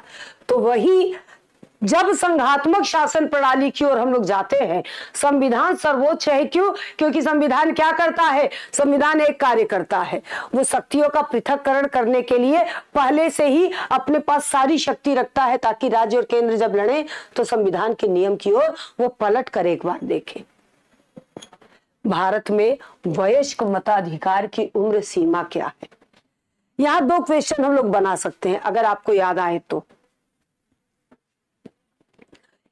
आरंभ में ये एज क्या थी? 21 वर्ष थी। आरंभ में मतदान की वयस्क एडल्ट एज क्या थी? 21 थी। इसी को 61वें संविधान संशोधन अधिनियम 1989 द्वारा घटाकर कितना किया गया? 18। यहाँ एक क्वेश्चन बन सकता है कि किस समिति ने निर्वाचन आयोग में इस सीमा को हटाने की, कम करने की बात की थी? तो तारकुंडे समिति थी। कौन सी समिति थी? तारकुंडे समिति थी, जिन्होंने इसको कम करने की बात की थी। निम्नलिखित में से यह किससे निर्धारित होता है कि भारत का संविधान परिसंघीय है?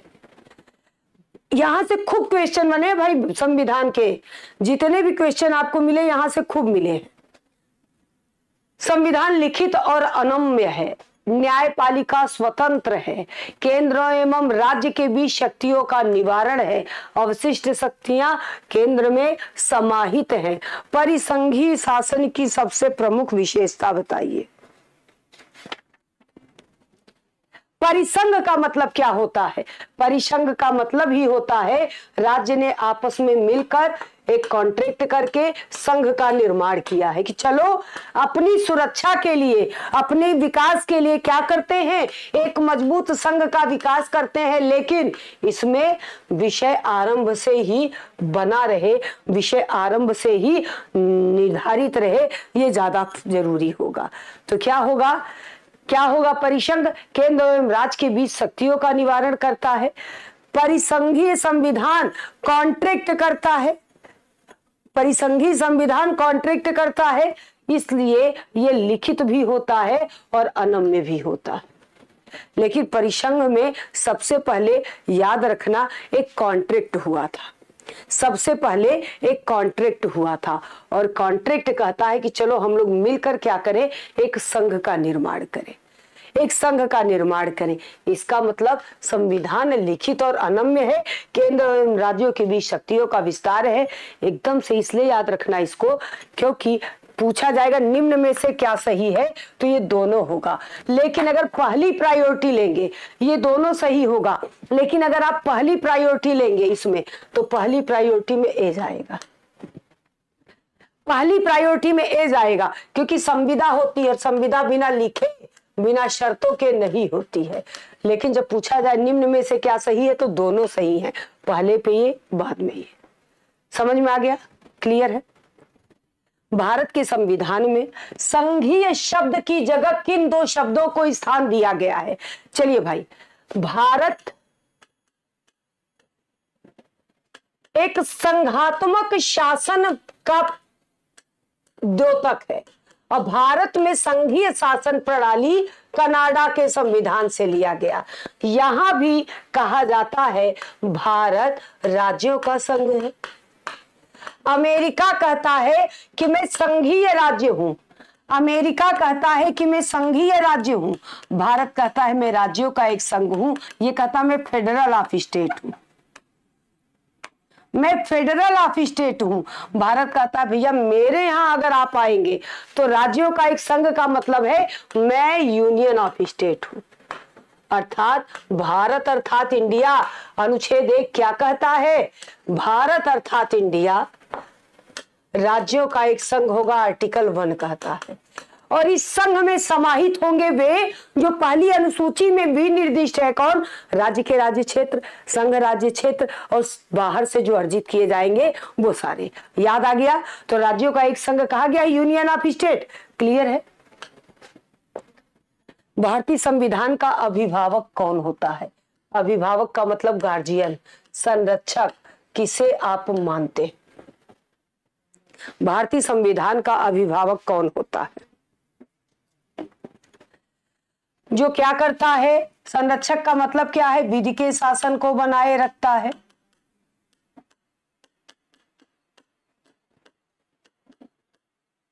विधि के शासन को बनाए रखता है, सभी व्यक्तियों के अधिकारों को सुरक्षित रखता है, संरक्षण देता है, अधिकारों को जीवित रखता है, बनाए रखता है। क्या होता है?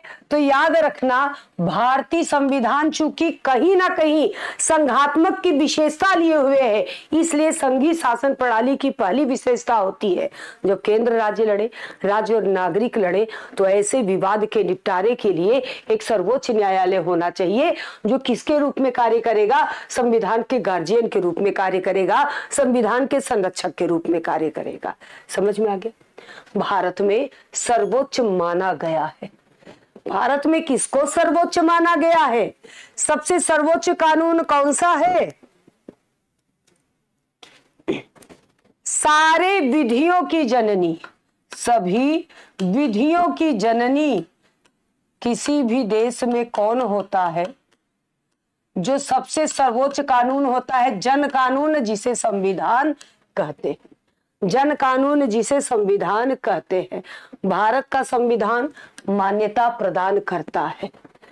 बहुत अच्छा क्वेश्चन है। भारत का संविधान मान्यता प्रदान करता है, सोच के बताइएगा।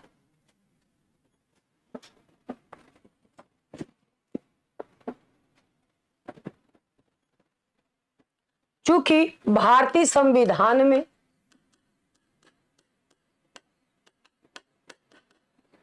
अल्पसंख्यक शब्द को परिभाषित नहीं किया गया है।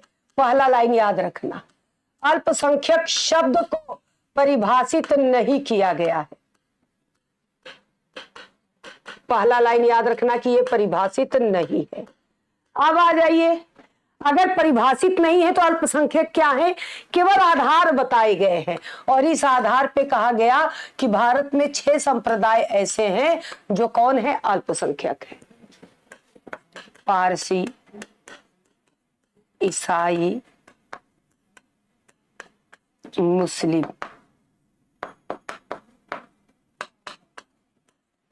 बौद्ध, जैन, सिख। भारतीय संविधान का अनुच्छेद 29 मूल अधिकार भाग 3 में अनुच्छेद 29 और 30 संस्कृति और शिक्षा संबंधी अधिकार है। यही अनुच्छेद 29 क्या करता है? धार्मिक एवं भाषाई आधार पर अल्पसंख्यकों की बात करता है कि ऐसे अल्पसंख्यक जिनकी अपनी विशेष भाषा, विशेष धर्म और विशेष लिपि है, उसे बनाए रखने, अक्षुण्ण रखने की अधिकारिता होगी। कौन कहता है? 29, जबकि 30 कहता है ऐसे अल्पसंख्यक को अपने भाषा धर्म को बनाए रखने के लिए अल्पसंख्यक विद्यालय की स्थापना की अधिकारिता होगी। तो भारत के संविधान ने धार्मिक और भाषाई आधार पर क्या किया है? अल्पसंख्यक को मान्यता दिया है। भारतीय संविधान का आप किस प्रकार वर्णन करेंगे? भारतीय संविधान का आप किस प्रकार वर्णन करेंगे? आकार में मध्यम है भैया, भारत का संविधान आकार में मध्यम तो नहीं है। यह बहुत छोटा एवं सुसंगत है, गलत। विश्व का सबसे विस्तृत संविधानों में से एक है, एकदम सही है। 395, 12, 22 यूं ही नहीं है। और वर्तमान में तो आप जानते हैं 470 से ज्यादा, 25 भाग, ठीक, और 12 अनुसूची, मतलब आरंभ में भले ही 8 थे, 12 अनुसूची। तो ये क्या है? लिखित तो है, लिखित तो है। निम्नलिखित में से किस अधिनियम के अंतर्गत भारतीय विधान परिषद को बजट पर बहस करने की शक्ति प्राप्त हुई? अब आपको याद होगा भारतीय परिषद अधिनियम 1861 कब आया? भारत शासन अधिनियम 1858 के बाद। हुआ क्या है? 1857 में भारतीयों की क्रांति जो हो गई, इस क्रांति से ब्रिटिश सम्राट डरे हैं।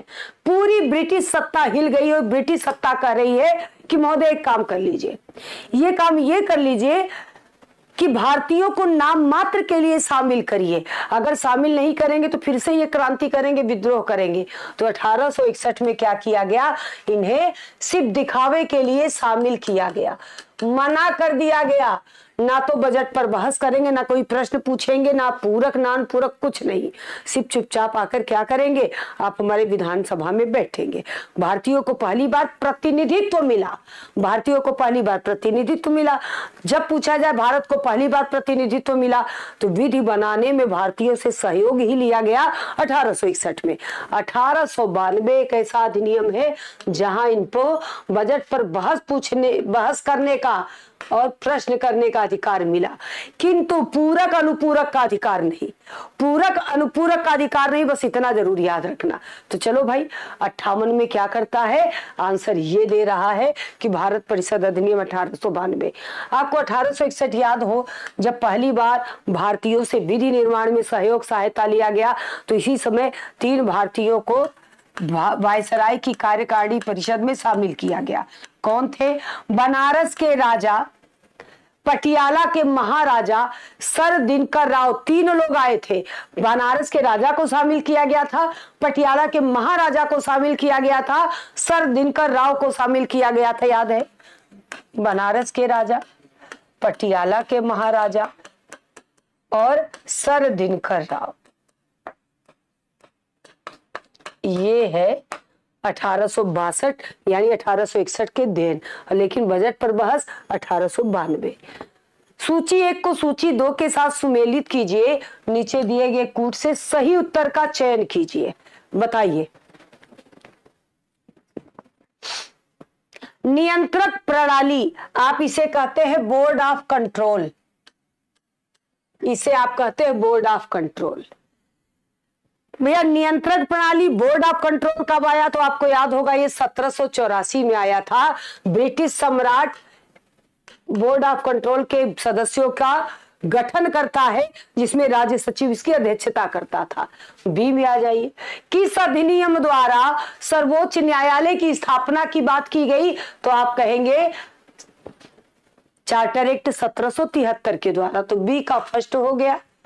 भले स्थापना हुई है 1774 में, लेकिन अधिनियम कौन था? 1773। ईसाई मिशनरियों को भारत में कार्य करने की अनुमति दी गई 1813।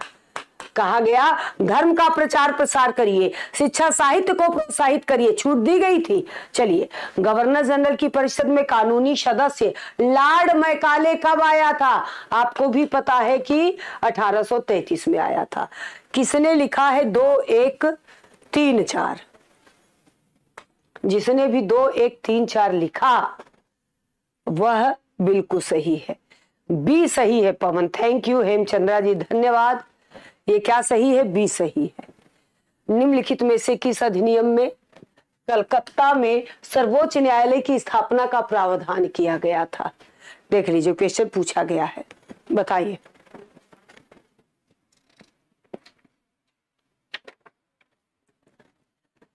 चलिए भाई, कलकत्ता में सर्वोच्च न्यायालय की स्थापना 1773 है, जबकि स्थापना हुआ 1774 में। लेकिन वास्तव में किस अधिनियम के कारण हुआ? रेगुलेटिंग एक्ट 1773 के कारण हुआ। ये कितने सदस्य था? तो ये कलकत्ता का जो सुप्रीम कोर्ट था 4 सदस्य था, एक मुख्य न्यायाधीश थे। कौन थे? Sir Elijah Impey. Sir Elijah Impey. 3 अन्य सदस्य थे। 3 अन्य सदस्य कौन थे? HCL हाइड,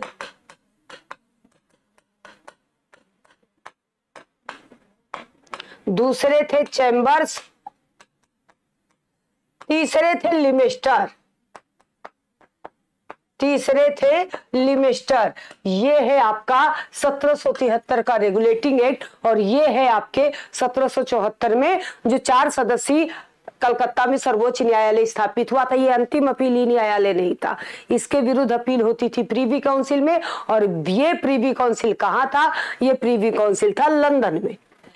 कैबिनेट मिशन योजना के अंतर्गत संविधान निर्मात्री परिषद में यानी संविधान सभा में प्रत्येक प्रांत को आवंटित संख्या निर्धारित करने के लिए एक प्रतिनिधि कितनी जनसंख्या के अनुपात में था?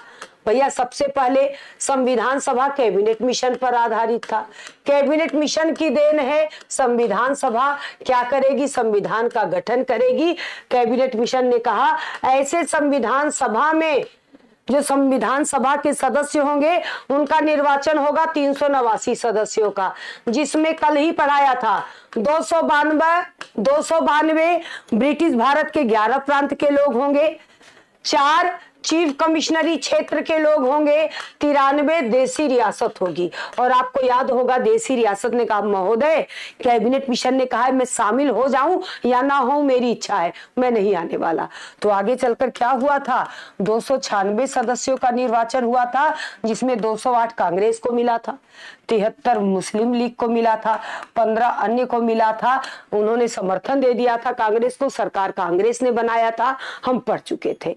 इसी में में कहा गया था कि प्रत्येक 10 लाख की आबादी पर एक जनप्रतिनिधि का गठन किया जाएगा, एक जनप्रतिनिधि का गठन किया जाएगा, और यह वयस्क मताधिकार पर आधारित नहीं थी। इसमें कहा गया निर्वाचन हमेशा अप्रत्यक्ष होगा। कैसा होगा? अप्रत्यक्ष होगा। अब आपको मैं याद दिला दूं, मैंने इसी में पूछा था, संविधान सभा में महिला सदस्यों की संख्या 15, अनुसूचित जाति सदस्यों की संख्या 26, अनुसूचित जनजाति सदस्यों की संख्या 33। तो 15, 26, 33 याद रख लेना, और निर्दलीय उम्मीदवार 14 थे, ये याद रख लेना। निर्दलीय उम्मीदवार कितने थे? 14 थे, ये याद रख लेना। मैंने 2-3 अलग अलग क्वेश्चन को आपको इंक्लूड करके पढ़ाया है, ताकि इसमें से जो भी क्वेश्चन बने आप क्वेश्चन के लिए तैयार रहे। समझ में आ गया? क्लियर हो गया? आगे बढ़ा जाए।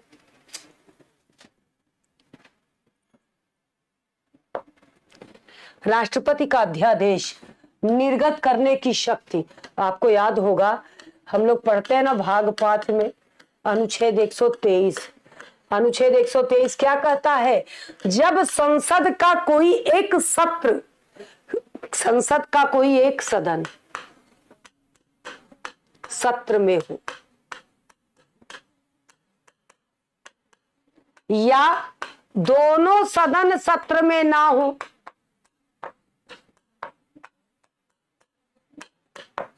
इसका मतलब समझिए, आपको पता है कोई भी विधेयक कानून कब बनेगा? जब दोनों सदन से, किसी एक सदन से नहीं, दोनों सदन से पारित हो, राष्ट्रपति के पास जाए, राष्ट्रपति हस्ताक्षर कर देंगे तो ये कानून बन जाएगा। एकदम याद कर लीजिएगा। तो जब कोई एक सदन है तो भी कानून नहीं बनेगा, दोनों सदन नहीं है तो जाहिर सी बात है कानून नहीं बनेगा। और ऐसी परिस्थिति में राष्ट्रपति को समाधान हो जाए कि ऐसी कोई अवस्था आ गई है, ऐसी स्थिति बन गई है कि त्वरित कार्यवाही करना है, त्वरित निर्णय लेना है, त्वरित कार्यवाही करना है, तो इस समय राष्ट्रपति जो आदेश देता है वह अध्यादेश होता है, और वह अध्यादेश वही बल, वही कानून रखता है जो दोनों सदन द्वारा पारित, राष्ट्रपति द्वारा हस्ताक्षरित कोई कानून रखता है। याद रख लेना, राष्ट्रपति किन विषयों पर अध्यादेश जारी कर सकता है? संघ सूची के विषय पर और समवर्ती सूची के विषय पर, अर्थात ऐसे विषय पर जिन विषयों पर संसद को कानून बनाने की शक्ति प्रदान है। बात समझ में आया? क्लियर है? तो ऐसा अध्यादेश आरंभ में 6 माह, 6 सप्ताह, इससे ज्यादा नहीं। आरंभ में सबसे पहली अवस्था होती है कि ऐसा अध्यादेश 6 सप्ताह रहता है, आरंभ में 6 सप्ताह के लिए। फिर दूसरा सदन नहीं था या दोनों नहीं थे, जैसे सत्र में आ गए, उन्हें लगा कि ये कानून बनना चाहिए, तो पहली बार में वो 6 माह के लिए इसको आगे बढ़ाते हैं, देखते हैं कि ये कानून काम कर जाएगा। जब उन्हें दिखता है कि हाँ कानून काम कर जाएगा तो क्या करते हैं? इसी को मान्यता दे देते, वो कानून बन जाता है। सवाल पूछा जाएगा कि राष्ट्रपति का अध्यादेश हो चाहे राज्यपाल का अध्यादेश हो, कितने समय तक रह सकता है? तो पहला ऑप्शन ढूंढिएगा 6 माह 6 सप्ताह। नहीं दिखता तो इसी को तो आप 7.5 माह कहते हैं। 7.5 माह तो हुआ ना। तो याद रखना, ये बिल्कुल अध्यादेश जब भी जारी होता है वही अधिकार रखता है जो एक कानून रखता है। जैसे 3 तलाक का मामला था, ये वास्तव में सबसे पहली बार अध्यादेश 1861 में आया था, लेकिन भारत के संविधान में अध्यादेश लिया गया भारत शासन अधिनियम 1935 से। भारत में उपनिवेशी शासन के संदर्भ में, अर्थात ब्रिटिश शासन के संदर्भ में 1833 में इल्बर्ट बिल का उद्देश्य क्या था? क्यों लाया गया था इल्बर्ट बिल, जिसका सबने विरोध किया था? एक बार बताइए। 1833 की घटना याद की जाए तो पहले 1813 याद कर लीजिए। 1813 कहता है कि सरकारी नौकरी अगर करनी है तो क्या किया जाए? पहले शिक्षा साहित्य को प्रोत्साहित किया जाए। आपने पढ़ा होगा 1813 में प्रतिवर्ष 1 लाख रुपए शिक्षा साहित्य को प्रोत्साहित करने के लिए दिया गया। फिर दूसरा क्या है? फिर दूसरा क्या है? आपको याद होगा दूसरा 1833 कहता है कि सरकारी नौकरी देते समय योग्यता देखी जाएगी। गवर्नर जनरल किसी का नाम ले ले, नस्ल, वंश, जाति, रंग, ये सब हट जाएगा। जिसकी जैसी योग्यता होगी उसको उसी हिसाब से क्या किया जाएगा, उसको उसी हिसाब से नौकरी दी जाएगी। 1853 कहता है कि प्रशासनिक सेवाएं आरंभ की जाएंगी। ठीक, 1833 पढ़िए। जहां तक अदालतों की दांडिक अधिकार का संबंध था, भारतीय तथा यूरोपीय लोगों को बराबरी पर रखना। ठीक, दूसरा, देश प्रेम की स्वतंत्रता पर कड़ा अंकुश लगाना। 1833 से मतलब ही नहीं था, ये तो आरंभ से था, ये तो आरंभ से था। आवश्यक नहीं कि 1833 बना हो। 1833 दो चीज के लिए जाना जाएगा, एक सरकारी नौकरी में योग्यता का आधार होगा, दूसरा कानून निर्मित हो चुका है। उस कानून ने कहा है कि भारत के सभी रूढ़ि प्रथा इन सबको ध्यान में रखकर कानून बने और कानून में सबको एक समान माना जाए। बिल्कुल सही है, यानी ए होगा। प्रशासनिक सेवाएं परीक्षा भारत में करवाना, ताकि ये शुरुआत होगा 1853 जब प्रतियोगी परीक्षा कराना होगा। तो सी का मतलब नहीं है। शस्त्र एक्ट में संशोधन कर देसी, ये भी नहीं है। आंसर आप लोग बिल्कुल सही समझे थे, 63 का ए है। Thank you so much. किस अधिनियम ने भारतवासियों को देश के प्रशासन में कुछ हिस्सा लेना संभव बनाया? अभी अभी पढ़ाया था। पहली बार भारतीयों से विधि बनाने के लिए विधि भारतीयों को शामिल किया गया। याद कर लीजिए, पहली बार विधि निर्माण में भारतीयों को शामिल किया गया। सवाल वही है, घुमा कर पूछा है कि किस अधिनियम ने भारतवासियों को अपने देश के प्रशासन में कुछ हिस्सा लेना संभव बनाया? 1861 है ना, कुछ हिस्सा लेना संभव बनाया। कहा कि भैया विधि निर्माण होनी है, आप भी क्या करिए, अपने अपने जनप्रतिनिधि भेजिए। तो इसका मतलब क्या हुआ? इसका मतलब सिंपल सा है लॉजिक, इंडियन काउंसिल एक्ट 1861। चलिए भाई क्वेश्चन नंबर 65 की ओर चलते हैं। 1946, आपको पता है 24 अगस्त 1946, 2 सितंबर 1946 की अगर बात करें, इसी में अंतरिम सरकार बनी थी। जब अंतरिम सरकार बनी थी, माउंटबेटन अध्यक्ष थे, एक में लॉर्ड बेवेल अध्यक्ष थे। ठीक, कार्यकारिणी परिषद, विदेश मामले, सारे मामले कौन देखता था? हमेशा देखते थे जवाहरलाल नेहरू। तो उस समय उपसभापति पूछा जाए, उपाध्यक्ष पूछा जाए परिषद का, तो कौन होगा? जवाहरलाल नेहरू। अब सी राजगोपालाचारी उस समय क्या थे? शिक्षा मंत्री थे।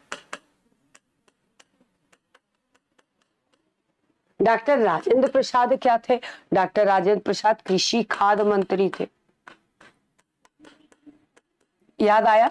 कृषि प्लस खाद्य मंत्री थे। और हमेशा उपाध्यक्ष कौन था? विदेश मामले कौन देखता था? जवाहरलाल नेहरू देखते थे। क्लियर है? अब चलिए आगे। संविधान निर्मात्री परिषद की बात की गई है। ठीक है, भारत की स्वतंत्रता के समय इंग्लैंड में किस पार्टी की सरकार थी? आपको पता होगा कि पहली बार इंग्लैंड में लेबर पार्टी आई है कंजर्वेटिव पार्टी की जगह। इसी लेबर पार्टी ने अपने तरीके से ही भारतवासियों को देखा और कहा कि भैया भारतवासी भी हमारे तरीके से परेशान हैं, इनका शोषण हो रहा है, तो क्यों ना इन्हें भी स्वतंत्र किया जाए, इन्हें भी तो स्वतंत्र होने का अधिकार है। तो उस समय लेबर पार्टी थी जिसमें प्रधानमंत्री थे क्लीमेंट एटली। प्रधानमंत्री थे क्लीमेंट एटली। पहली बार कंजर्वेटिव हटी है जिसने भारत को अपनी तरह समझा है, उनके स्थान पर लेबर पार्टी सत्ता में आई है और क्लीमेंट एटली क्या बने हैं? प्रधानमंत्री बने। संविधान निर्मात्री परिषद में झंडा समिति के अध्यक्ष कौन थे? झंडा समिति के अध्यक्ष कौन थे?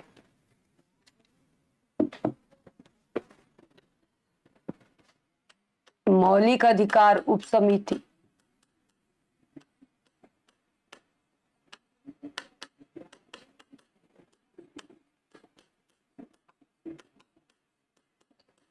ठीक, डॉक्टर भीमराव अंबेडकर प्रारूप समिति,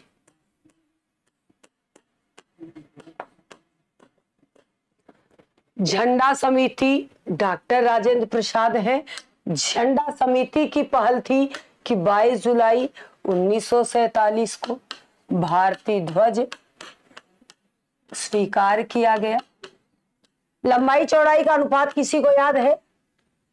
जिसमें 24 तीलियां हैं, 24 तीलियां है, अशोक चक्र की ललाट है, सारनाथ से लिया गया है। इसमें लंबाई चौड़ाई का अनुपात किसी को याद है?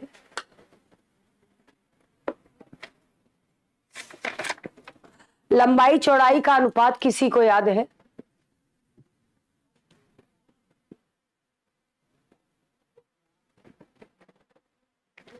इसमें लंबाई चौड़ाई का अनुपात 3:4 या 4:2, 2:3 या 3:2 करके ऑप्शन बनता है, करके ऑप्शन बनता है, आपको अगर याद हो तो।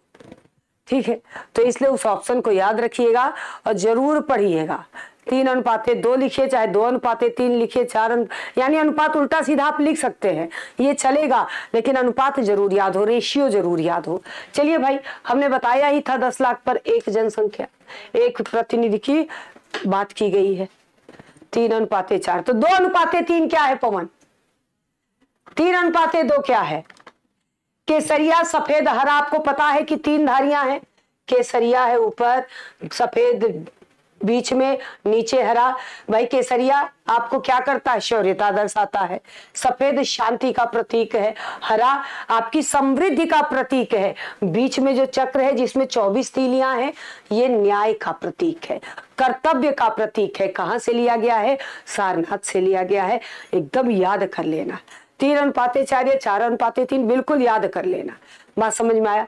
ये था आज का सेशन। ऐसे अब कल जब स्टार्ट होगा, अब कल धीरे धीरे आगे बढ़ेगा। जैसे मैंने क्या लिया? एक्ट लिया, फिर मैंने समिति उसके अध्यक्ष लिया, फिर मैंने उससे जुड़ी सारी चीजें ली, जो उद्देश्य प्रस्ताव था, दुनिया सब कुछ लिया। अब धीरे धीरे प्रस्तावना की ओर बढ़ेंगे, भाग 1 भाग 2 नागरिकता की ओर पढ़ेंगे, अर्थात पूरे चैप्टर का रिविजन कराकर तब आपका तैयारी सुनिश्चित कराएंगे, ताकि आपको लगे कि हाँ, हमने अंतिम समय में बहुत अच्छी तैयारी की है। ठीक है, मिलेंगे कल कुछ महत्वपूर्ण क्वेश्चन के साथ। Thank you so much, thank you all.